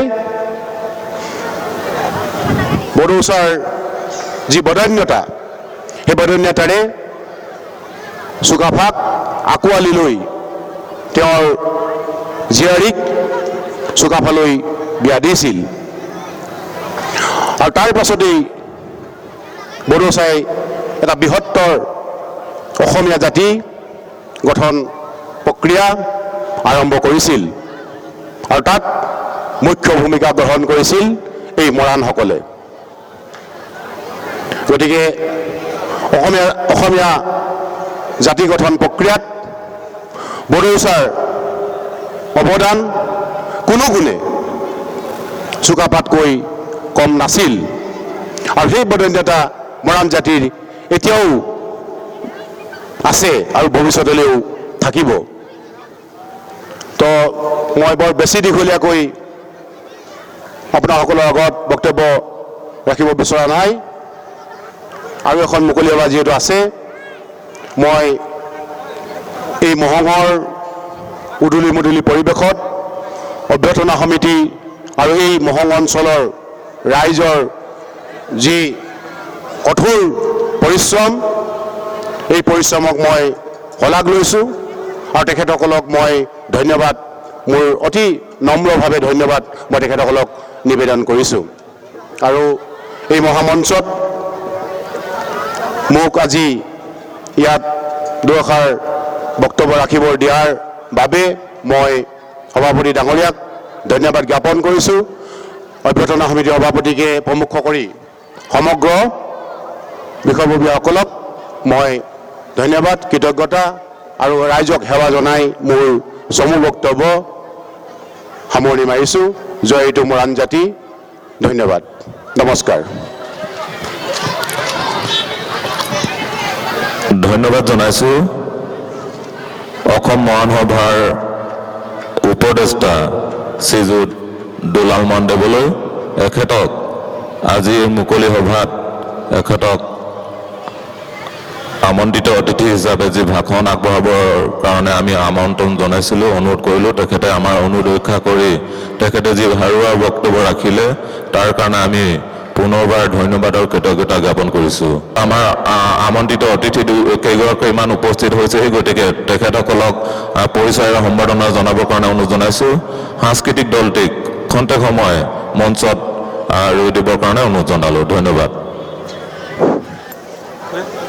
আমি চিনাকি আৰু আদৰণি অনুষ্ঠানটি হাত ধৰিব বিচাৰিছোঁ। আজি মুকলি সভালৈ বিশেষভাৱে বিশিষ্ট অতিথি হিচাপে আমি আমন্ত্ৰণ কৰিছিলোঁ শ্ৰীযুত হৰকান্ত মহন্ত ডাঙৰীয়া। তেখেত অসম মৰাণ সাহিত্য সভাৰ সভাপতি তথা অসম মৰাণ সভাৰ প্ৰাক্তন সভাপতি। তেখেতক শ্ৰদ্ধা জনাই এখনি ফুলাম গামোচাৰে আদৰণি জনাইছোঁ। ইয়াৰ পৰৱৰ্তী কাৰ্যসূচী চলাই যাবৰ কাৰণে সভাপতিদেৱক অনুৰোধ জনাইলোঁ। গোৰ্খা সংস্কৃতি দলটিক নৃত্য পৰিৱেশন কৰিবৰ কাৰণে অনুৰোধ জনালোঁ। থাকিল গোৰ্খা জনগোষ্ঠীৰ সাংস্কৃতিক দলটিলৈ